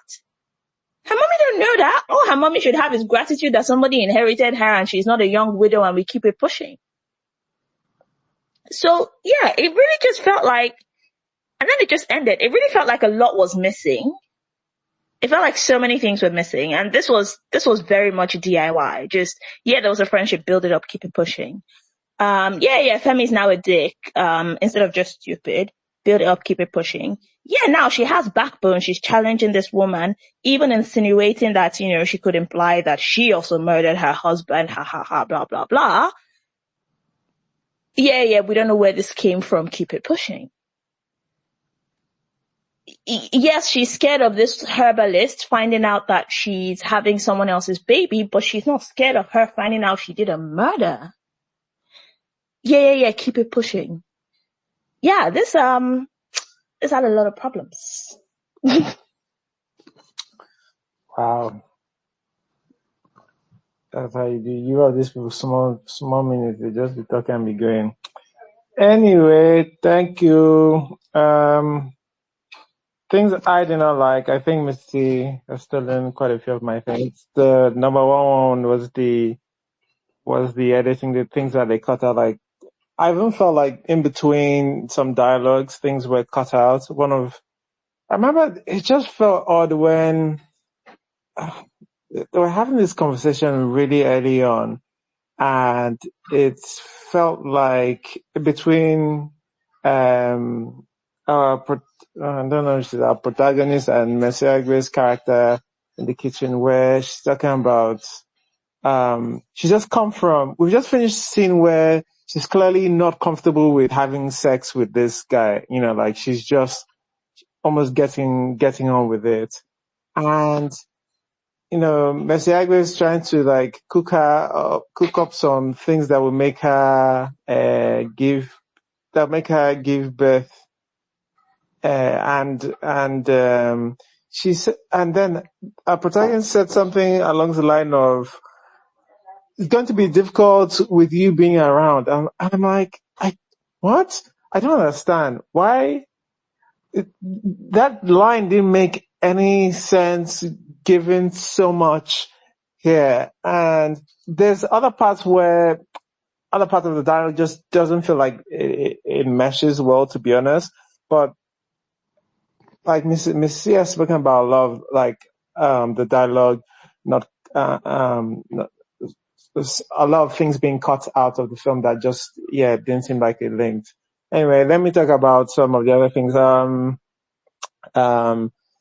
think Elizabeth mentioned the score. I agree with basically everything she said there. Can we agree on something with that sex scene? Can we agree that choking on the first night is a little bit wild? Can we establish that? That's a little crazy. It was a lot. Can we on the throat on the can we? That's why, like, when things are moving fast, these are part of the issues. To be honest, these are part of the issues. Anyway, then after that, there's another part of the dialogue that made me laugh, and I think this is when Mercy Agbe is discussing this powerful charm that she has, and she's like, it does three things. Like, I think she talks about words, like it protects you from evil spirits, and then it can kill pets, and then one drop of it can stop a human heart. I'm like, whoa, calm down. Why would you say it like and the way I explained to Mrs. is like, this was like, you get out a gun, and you're like, yeah, this is a gun. It can kill pets. And by the way, yes, if you shoot a human being, it's like, who cares if we can kill pets, my guy? One drop of this is that's how you should start. But it just feels, and just sandwiching it in between weights of evil spirits and one drop of it will kill stop a human heart, just feels very... I would like to know what the dosage for each of those things are, because if one drop, She said one drop kills can a kill. human life, stops a human heart, how How many many are we mosquito using can to it ward kill? off evil spirits, and how many are we using to keep it? I want to know. What's the dosage? I don't know what's the dosage. You Like, blow it. And so, I don't think somebody really considered the magic there in terms of how they wanted it to go. But I think, Mrs. Here and a couple of others spoken about the character motivations. I don't think one person here had good character motivation for anything. Like, if sometimes it made sense at a particular time, and then it just didn't. And then I just thought a lot of the directing in here wasn't particularly great. I thought a lot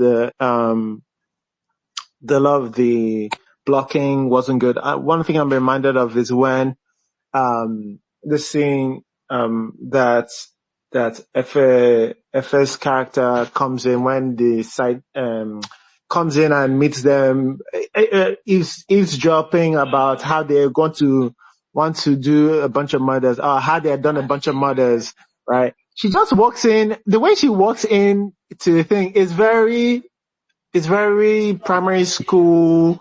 Don't make sure you don't show your back to the stage kind of thing. Very unnatural the way she walked in, and it looked very silly. I know the whole thing, by the way, looks play-like, and this isn't bad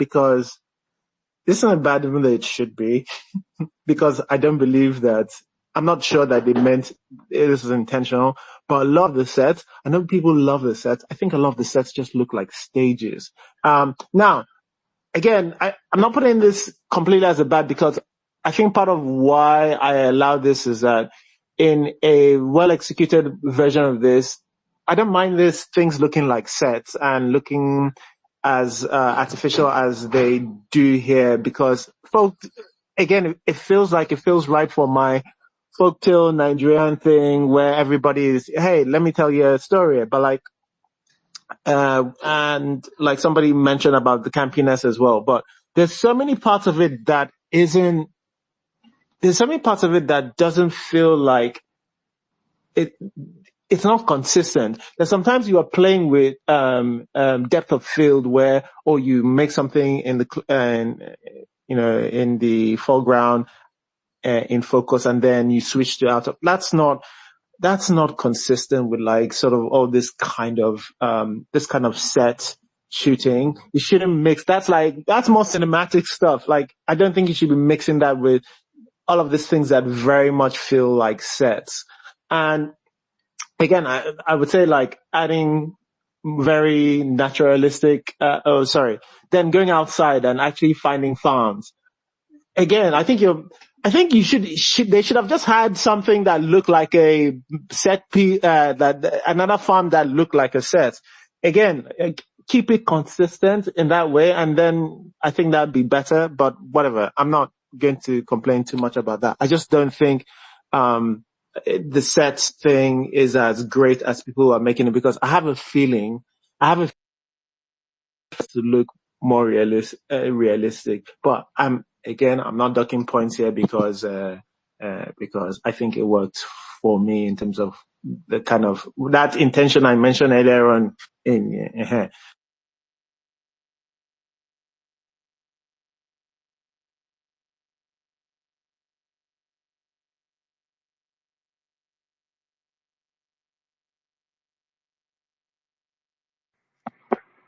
Am I Ebu. the only speaker? Mr. C, are you on mute or is it that I you are thought that having was me. connection problems? Something to the UK. Oh, that's very Okay, fun. we're just gonna continue without him. I would like to say that the coloring of this film are quite unappealing to my eyes. It got to a point I was seeing everybody's skin is red. Money, why is everybody red? Why all of you red? Did you watch it on the chapter 3? Who Oh, continues? look who's son in. You're Look at welcome. you. Oh God. Yeah, you just stopped speaking. We have to carry on without you. The show must Oh go my on. With God. Oh my goodness. well, Well, at what point did I cut off? You were talking about a fan being a set and everybody saying the set was wanting and the set Okay, was okay, okay, wanting. okay. All right, okay. So I was talking about like the set. The set's not really. I think if they wanted to go for that whole things look like a set, I think they should have made it more consistent, and they should have done it with a lot of their, number one, with all of their sets. In the sense that the farm was an actual, they went to actually go and find farm or a piece of land that looked like a farm. I think they should have just made the farm look like the rest of the movie, which kind of to me looks like a fake set, right? Keep everything consistent. Make the farm also look like it's sort of a fake farm, and have the way you shoot it not be as cinematic as sometimes it was trying to be, where you're playing with depth of field, where sometimes things are in focus in the foreground, and then you swap to something in the background. Don't do that in a thing where everything is supposed to kind of give up this almost play-like look. That's why I feel like it's not consistent, Shad, the whole feel that it was going for me, because again, everything looks quite fake and play and folklore, and then you go to the farmland and it's like, oh, okay, I guess we've abandoned that now for this particular shoot. Why? It's not really said. And then, like I said, with the cinematography. Anyway, so yeah, as a lot of people have mentioned with the character motivations, none of the character motivations really work for me. A lot of the plot points just keep happening. There's a lot of setup without payoff. That Femi branch, I think, how I mentioned this, Femi branch, like, sort of somewhat being apparently the baby, inside. It doesn't come, nothing comes out of that. I just not sure what so many of the setups for this was. Elizabeth mentioned, we established this spiritual spiritual paternity test that we're doing, where if you born a bastard, she can the spirit will tell you, that kind of thing. It doesn't. Nothing comes out of it. It's all there for something, but we don't see it in the thinking of anything. There's one point where our protagonist is going, oh, like your mother was when she's talking to Toby's character. Sorry, I really forget this protagonist's name, but like she's saying, oh, your mother would talk me off, if I say it's his baby, I can maybe deceive Femi Branch's character, but I can't deceive you. And I'm just thinking, okay, that's the thing that's that spiritual paternity test coming into play. And then we just abandon it because she goes for trying to deceive Femi's mother by killing Femi Branch, like somebody she really, really likes. Like, what, you're going to get past that? It didn't feel like it was a real take on that, because at some point Toby said that, probably rightly points out, that you probably just wanted to kill him, use him to get out of a relationship she didn't like by killing Femi Branch, which that seems closer to what the motivation is. Although I couldn't tell you for sure that was it, because again, I don't know that this film, I feel like if you ask like the actor, the writer, and the director, they might give you three different answers about what the motivation of this character is, and that's not good for us. So anyway, but yeah, that's my general thing. I don't think a lot of this movie works. I should also mention audio doesn't particularly work either. So there's that too. Audio but that's normal on Nollywood. So that's that one from me. Anyway, we can do pushback if we're ready. Vanessa, is your hand up for more bad or more? It's a combination of both, because apparently Nollywood was about to come for my throat for me saying I didn't like the coloring in this. He said I watched it on Nokia 3310. Back with me, oh. But yeah, it's Nokia 3310, yo. Or it's iPhone. What's the latest one? I don't know. Whatever I watched it on, I thought the coloring in some things was very off. I was seeing red in people's skin, that not everyone's undertone is red in that film. I can guarantee you that not everybody in that film has red undertones, and yet I was seeing red. I did not like the coloring of this. You can like to jump down my throat for all I care. All right, cool. Elizabeth. Okay, so mine is not exactly like a pushback, but I mean, it's a combination, like pushback and a bit of expansion. So it's around the narrative and directing issue. So I think it was Temi that mentioned that, it took on so much and did nothing. And the truth is, yeah, it seems like that, but first, I believe it is underdeveloped ideas, not over ambition.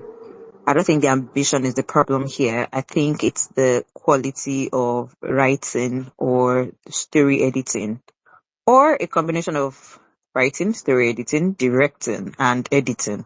Who knows, like, how many things got cut on the table. So personally, I feel like, again, it's just the insufficient development of these intriguing ideas, because I think I see I see it. As Mr. C mentioned, imagine this was some like where the time was anachronistic, or this is within a believable time period and a containment, and all of these things were happening, right? It would have worked, but we have all of this spiritual DNA thing, all this ominous foreshadowing that went nowhere, a bunch of red herrings that went nowhere. So it's a frustrating viewing watch from all of that, because I don't even think you need to write so much to tie so many things together. You don't. There are some, like that spiritual DNA scene was unnecessary. We were not gonna use it, get it out of the way. Unless it was supposed to be used for a misdirection. Because again, red herring is not so bad, even in literature or in film. But it has to have a reason. If the idea is to misdirect the audience in a way where you see the point for it, but it's not where your mind is going to. It could have been done brilliantly. So it's not the problem, or even to say George or the Joran bending bit, because I like to mention a bunch of Joran bending movies I've seen from Hollywood that is crazy, batshit crazy, but it works at times. But here it just feels like so much ambition, and it got to the hand of people who don't know what to do with it. Then the second one is the underserviced romance. And I get it, like everybody like, how did that happen? Where did they fall in love? Sometimes, I mean, it's there for the plots. The central romance, I mean, yeah, it's not primary focus of the story. So the rapid, underdeveloped nature, why still being a point of weakness? I'm not so sure they even, in fact, personally don't feel that's even the focus, because I feel like within the narrative structure, you can forgive the plot moving quickly, but the lack of believable emotional connection, and I think I've mentioned it before on this, one of our spaces, that the problem we have is with a lot of our writing is we don't know how to get an emotional anchor for our films. We don't know how to do that. It's, again, believable emotional connection, because everybody was talked about her saying she wanted to go to school, but it's not true. If they had told us that, oh, I want true love, right? If they've written it in there like, oh, I would have loved a young, handsome person, sweep me off my feet. Don't mention school. It's fine. You want romance, right? And then maybe our neediness pushes her to see somebody like Femi's character with obvious red flags, and she ignores that because he probably ticks all the things that she wanted on paper. Yeah, that is a more believable story, and in a way, it helps to anchor the emotion, right? So by the time you see the connection between herself and Femi, it will lessen the impact of her killing or doing, in a way where you almost find yourself rooting for the bad guy. And then by the time we get to, then when it becomes a case of I not meeting what things, because we've seen a bunch of these plots before, the inversion of tropes where the women end up being I think there's a movie from 81, Body Hits, can't remember it, and I don't know if anybody has seen that. It's Hollywood. There's another one around the Maiden, again, the Handmaiden, rather, the Korean one. I don't want to say Handmaiden is more fitting for that one that we still the setup, but the point is that you have a lot of inversion of lots of full twists and turns. You know, where the idea that the savior is the actual manipulator. We have a bunch of stories like that already in Hollywood, and I think that and they end up always being thriller. If it was written properly, or in a way where it should, we would have gotten that thriller with a strong emotional anchor. And I think this is all the missed opportunities that this movie missed. And before I go, a note to the screenwriter. When I finished watching this, the first thing I did was Google who wrote it. And I realized that the person that wrote it also wrote Adire. So it's worth noting that I know a lot of people didn't like it, but I also like that picked a bunch of structure for, again, from a couple of Hollywood movies. I think there were like 2 movies around. I think that one about somebody sewing clothes in the book. Anyways, point is, can't remember the films now.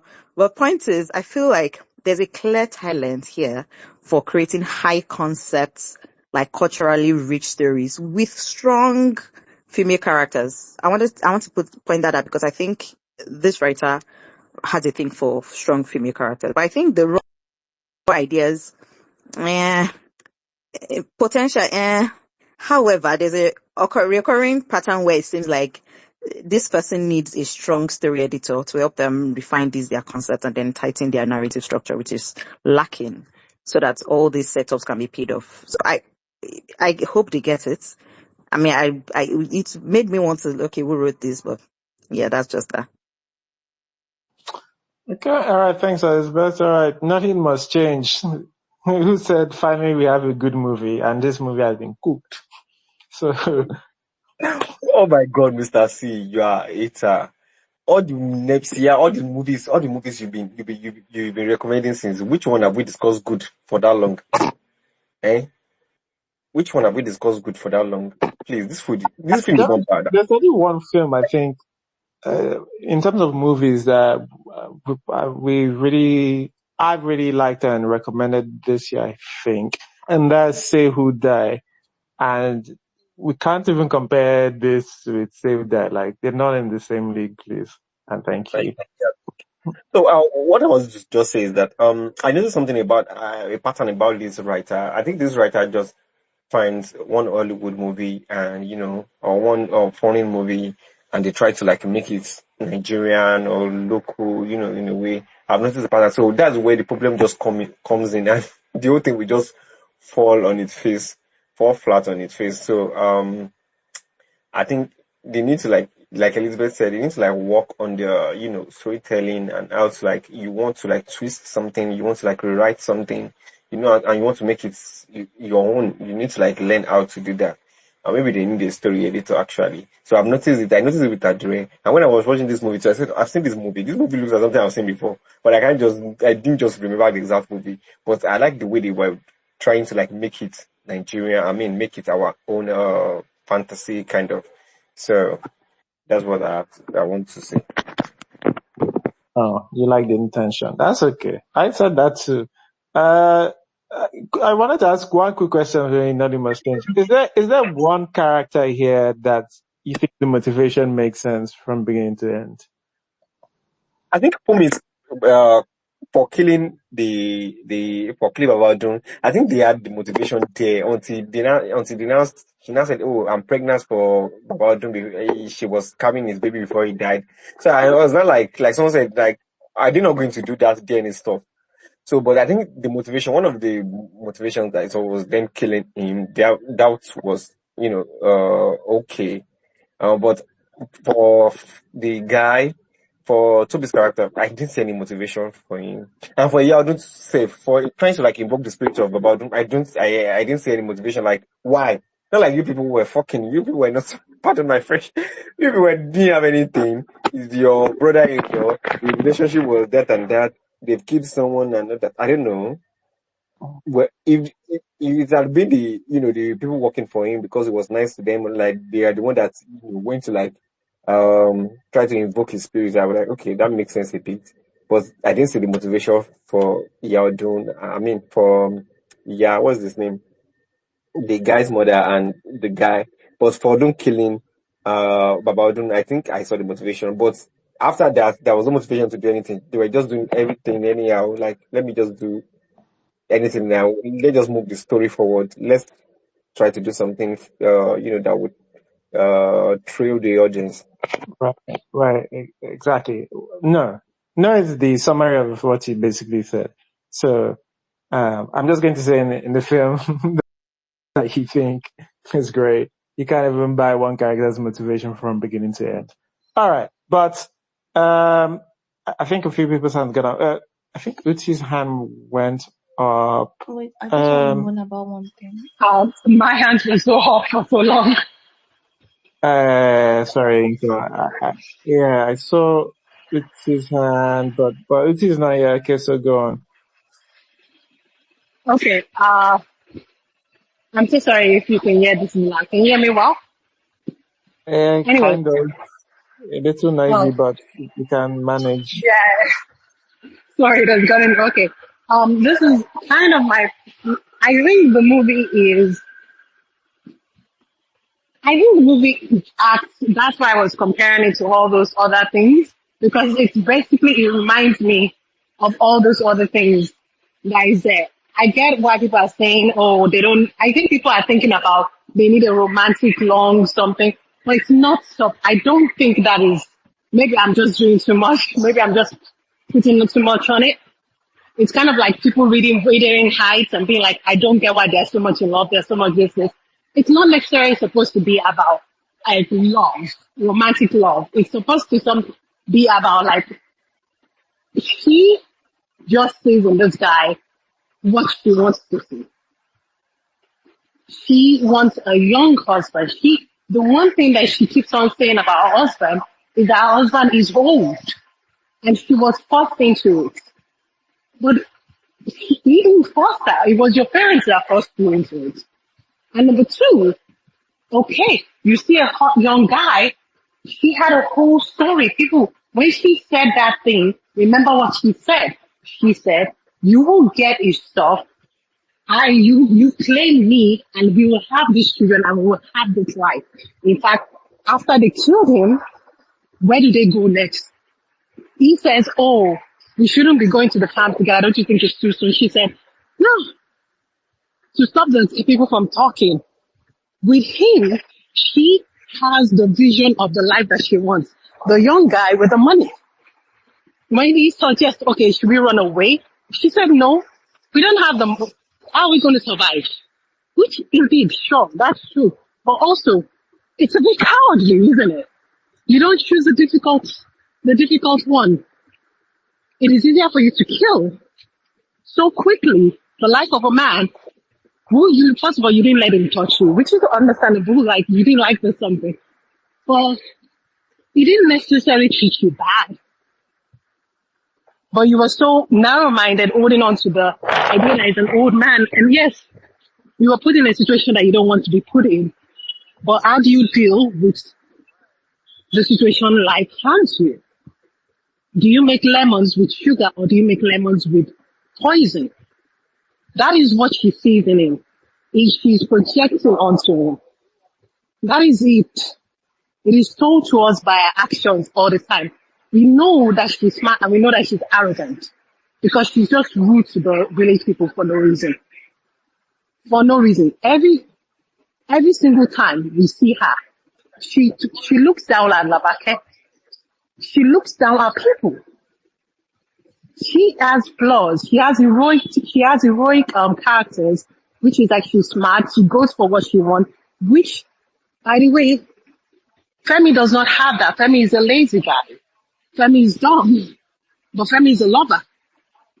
Femi at least has some moral principles of like, maybe I shouldn't do some things, but he will still go with it because Femi is selfish. Femi does what is good for Femi. What feels good, not necessarily what is good for him. He does what he's doing. Anchor, sorry, I'm not entirely sure what you're pushing back against. Can you make it more concise? I'm pushing back against the idea that people are saying what does she see? I get what people are coming from. What does she, from our point of view, what does she see in him and everything? And people keep on saying like, oh, develop the relationship, like maybe it's something romantic or something like that. I just think that there's enough there already that is not necessarily about romance. It's necessarily about what she sees in him, and what she sees in him is a projection of the life that she wants. That's what she sees in him. I don't think that's something that's been particularly labored in the what does she see. I think there's just an inconsistency in her behavior. I think it's very easy to like justify any one of her motivations in a vacuum of the other things that happen. But it's not a vacuum. Listen to what I'm saying. I didn't vacuum it. I used multiple different things that are connected together to put it. It's not built in a vacuum. Not to the other parts of the film. Because I never said it was her. I never said it. Listen to what I said. I said she has always said that she wanted the younger man. One, okay, she sees the odd younger man, yes, it's lost. Then, when they were planning something, she says to him, you will have the money, the something. She literally says, we can't run away together because we don't have money. I have the plan. The plan is that you will take me, you will also inherit the place. We will have this child together. And that's the plan. In fact, even in the scene afterwards, what does she say? Like 2 scenes after, what does she say to him? She goes, okay, he's like, oh, I don't think we should go out to the farm together. She goes, I will help you with the farm. In fact, let me follow you. Let's go. And they were walking together with their hands and everything. And everybody was like, oh my gosh. That's what she sees in him. It doesn't have to be spelled out to us. We have to just see it. We keep on saying we show not tell. That is shown to us. Yeah, okay. Now I do agree. Hold on, I'm not done. Now I do agree. I'm not done. I'm about to finish. Look, right. We can't spend all of the time. I'm not spending all of the time. Whenever I speak, you want to put me down. It's okay. Bye-bye. Bye. Bye-bye. Okay. All right. Sorry. It's just, I just need people, to be more, we're already over 2 hours. I just need people a little bit more concise with how we're addressing the issues, right? I don't even mind sometimes going off on a bit if, but like it needs to be a bit more concise. And sometimes I try to help you, right? So the issue for me, from what I've heard a lot of people say is the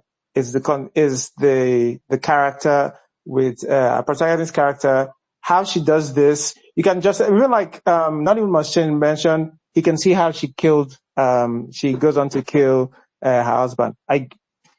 Easy to justify that in the vacuum of that. But if you take the rest of the character, like Mrs. C mentioned, and at some point she feels very mature and very devious. And then at some point she feels like a weak little, she's crying about things that doesn't seem to make sense. She's complaining in the beginning about some things that, I don't know why you're making this type of complaints if you're this devious, arrogant character. That's the problem, is that it doesn't feel like it's the same character going from point to point in the movie.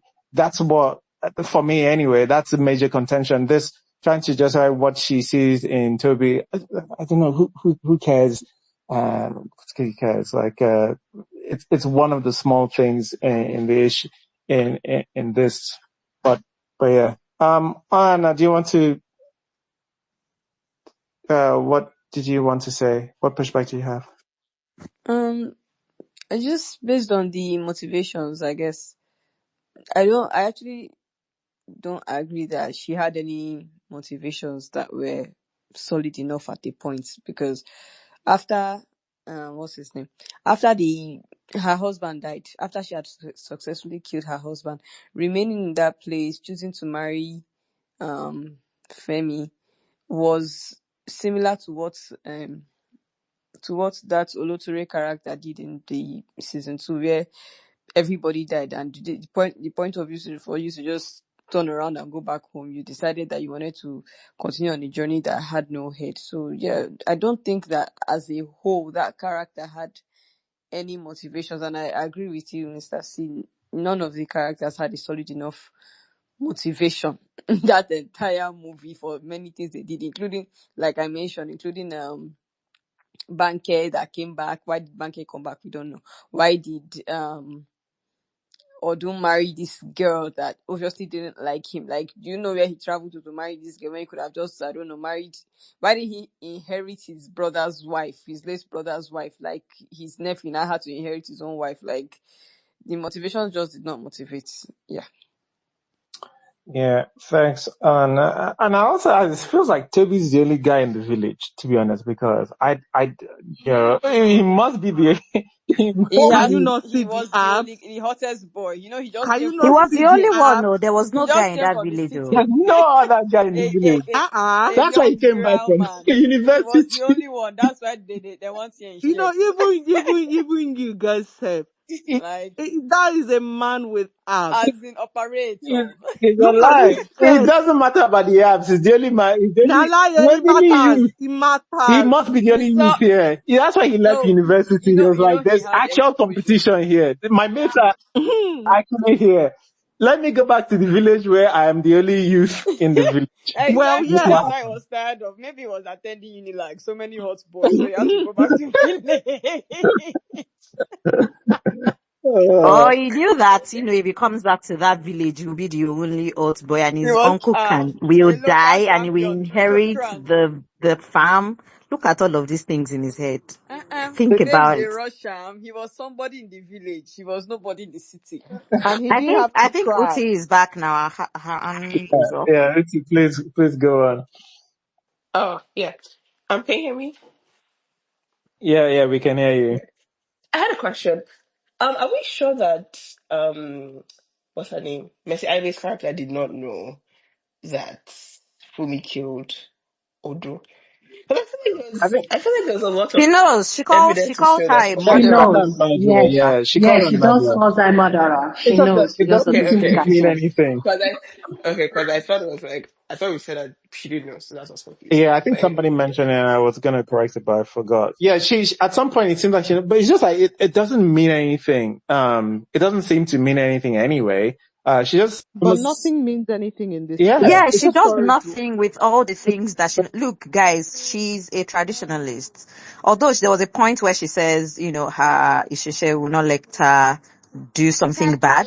But even if you can't do something bad, like they've established that to be this herbalist who or whatever or healer that has this poison, who can do spiritual DNA, who who can drum things into existence, invite her dead bestie into a belly, speak to him from the great beyond, and she was just almost as though she's there for the plot, like, let's move this movie forward. Just add a sprinkler like Salt Bay. She did nothing with, I don't know. Yeah, the writer needs to square up or something. Meet me at Eagle Square. Let's get at it blue. yeah. There's just, yeah, there's too much just wrong with the writing in this film. And yeah, not to say I don't know how all these parts that were missing, I don't know how they would have how it would have progressed the rest of the film if, some things were kept. I don't know. I don't think it would have made it particularly much better, but yeah. All right, shall we do our summaries? Vanessa, do you want to give us your summary for Farmer's Bride? Sure. There's some hot people in this. Mercy Aigbe gives a pretty solid performance in this. So does Femi Branch for the amount of time he's on screen. Pretty hair, and that's about it. A lot of nothing here. It's quite a nothing burger over here. The motivations make no sense. All the hidden gems and all the little things that you are expecting characters to mean something down the line. Nothing means anything here. No foreshadowing means anything. All of it just wraps around itself into a silly little elastic ball of rubbish. Yeah, it wasn't very good. Wow. All right. Anton says, how usual. I can't do it off the top of my head, but she leans more towards that. This was a good movie. So, but obviously, if give it 20, 30 minutes, if you don't like it, you can always change to something else. All right. And then I think, Timmy, do you want to give us a summary for what you thought for Farmer's Bride? Funny enough, I almost burnt what I was baking because I was watching this thing because it captured my attention that much. But I just couldn't help but have questions to ask. And yes, DIY Nollywood. DIY Nollywood was very real with this film. Overall, I think it was a passable film. To be honest, I don't know what they were going for. I'll not say I see the intention because I genuinely do not know what the intention was. But like the creativity, I like it. I like I don't know if I'll say risks. I just like the fact that it felt like they actually wanted to make a good film and they can just sense the dedication that went into the film, and that's really just enough for me. So yeah. It felt like they actually wanted to make a good film. It's funny. So, oh, by the way, before we continue with Torres, can I say also, was I the only one who was confused, not confused, who was misled to thinking, oh, Toby knows he's eating poisonous food towards the end, only for him, only for him to Yes, start going, the way he was stubbornly eating it, like, whoa, Mosha yeah. that I'm dying. I genuinely thought so. Yeah, and I thought, that reveal would have been nice. Like, oh, they did something clever. And then he started asking, what did you put inside my food? And I was like, oh, for goodness sake. Couldn't even do the clever thing I had planned for you in my head. Yeah, that's one of the bad directing decisions. Yeah. Yeah. I thought, he was committing suicide. Anyway, sorry. Who just did? It was Vanessa. Timmy did, and then I think So, Elizabeth. Elizabeth. Yeah. Okay, so what I wrote here, what did I write? So I said the film's genre-bending plots and captivating lead performance provide a strong foundation. However, its narrative is a frustrating collection of fascinating but underdeveloped threads. The focus is diluted by underdeveloped relationships, unnecessary subplots, and foreshadowing that is either ignored or left unresolved. In its attempt to create mystery, the story inadvertently creates confusion, leaving the audience dissatisfied. This is a bold and beautiful film, easy to admire for its ambition and aesthetic, yet a tighter screenplay that invests in its central relationship and pay off its own setup would have made this good film great. Ultimately, it's compelling, it's flawed, experience that firmly establishes that, you know, a film needs a great story editor away from creating a masterpiece. So that's it. And yeah, I feel like the person who did the set design was really having a fun day. They just gave him one of those old 1920s buildings and said, yeah, off yourself. And the leader was like, yeah, sure. All right. Thanks, Elizabeth. Huh? Still going. I'm done. Okay. All right. I couldn't. And then Alana, do you want to give us your summary? Yeah, so I would like to nominate myself, or rather offer my services as the why guy on a movie set. I would just stand by and ask why, because if we had had a why for like 4 or 5 of the plots in this, we would have had a very discussion here. So Nollywood filmmakers, please, if you need a white guy, I'm willing to do it for free. Maybe you have to, like, I don't know, maybe you just give me lunch on set and I will be your ready white guy. And of course, please, people should promise to not beat me, because I know that you are very sensitive people. Let me say I'll reach there and I go to ask why. The next thing I go, yes, then give me flying kick. Then we all give me for you all see me for Instagram. So yeah, I would like to be the white guy, of course, if my safety is assured on set. But otherwise, this was a nicely potentialed movie. We didn't finish. We didn't get the right execution, but yeah, the premise was good. The idea behind it was good, but this was another DIY that did not, you know, that left a lot to be desired. But yeah, nice colors, beautiful people, and all. I am your, I beg. Please, if her safety is guaranteed, please. Alana has nominated herself. Um, please know Zuby flying kicks coming her way. Thank you. God bless. All right. Not even much change. You want to give us your summary? Okay. For what it is, I think I like the lead character in this movie because I support women's rights and wrongs, good and bad. So, she was an interesting character that I wanted to follow her journey, and then it became just weak towards the second half of the movie. So I think that was what kept me going, and the movie is sexy, like I said. The Toby's, being doing something different. There are a lot of things that I really like about this movie that will work, but even though it's not there, but I think it's a better offering than what we've been having in Hollywood. You know, it's better. We should not lie, Mr. C. Don't be a hater. You're trying to hate this film. I know you like this film, but you don't want to okay, you know what's giving. So this movie, I would think I will recommend it to people. It's something that's just better than what we used to have in Nollywood, and I really appreciate the effort.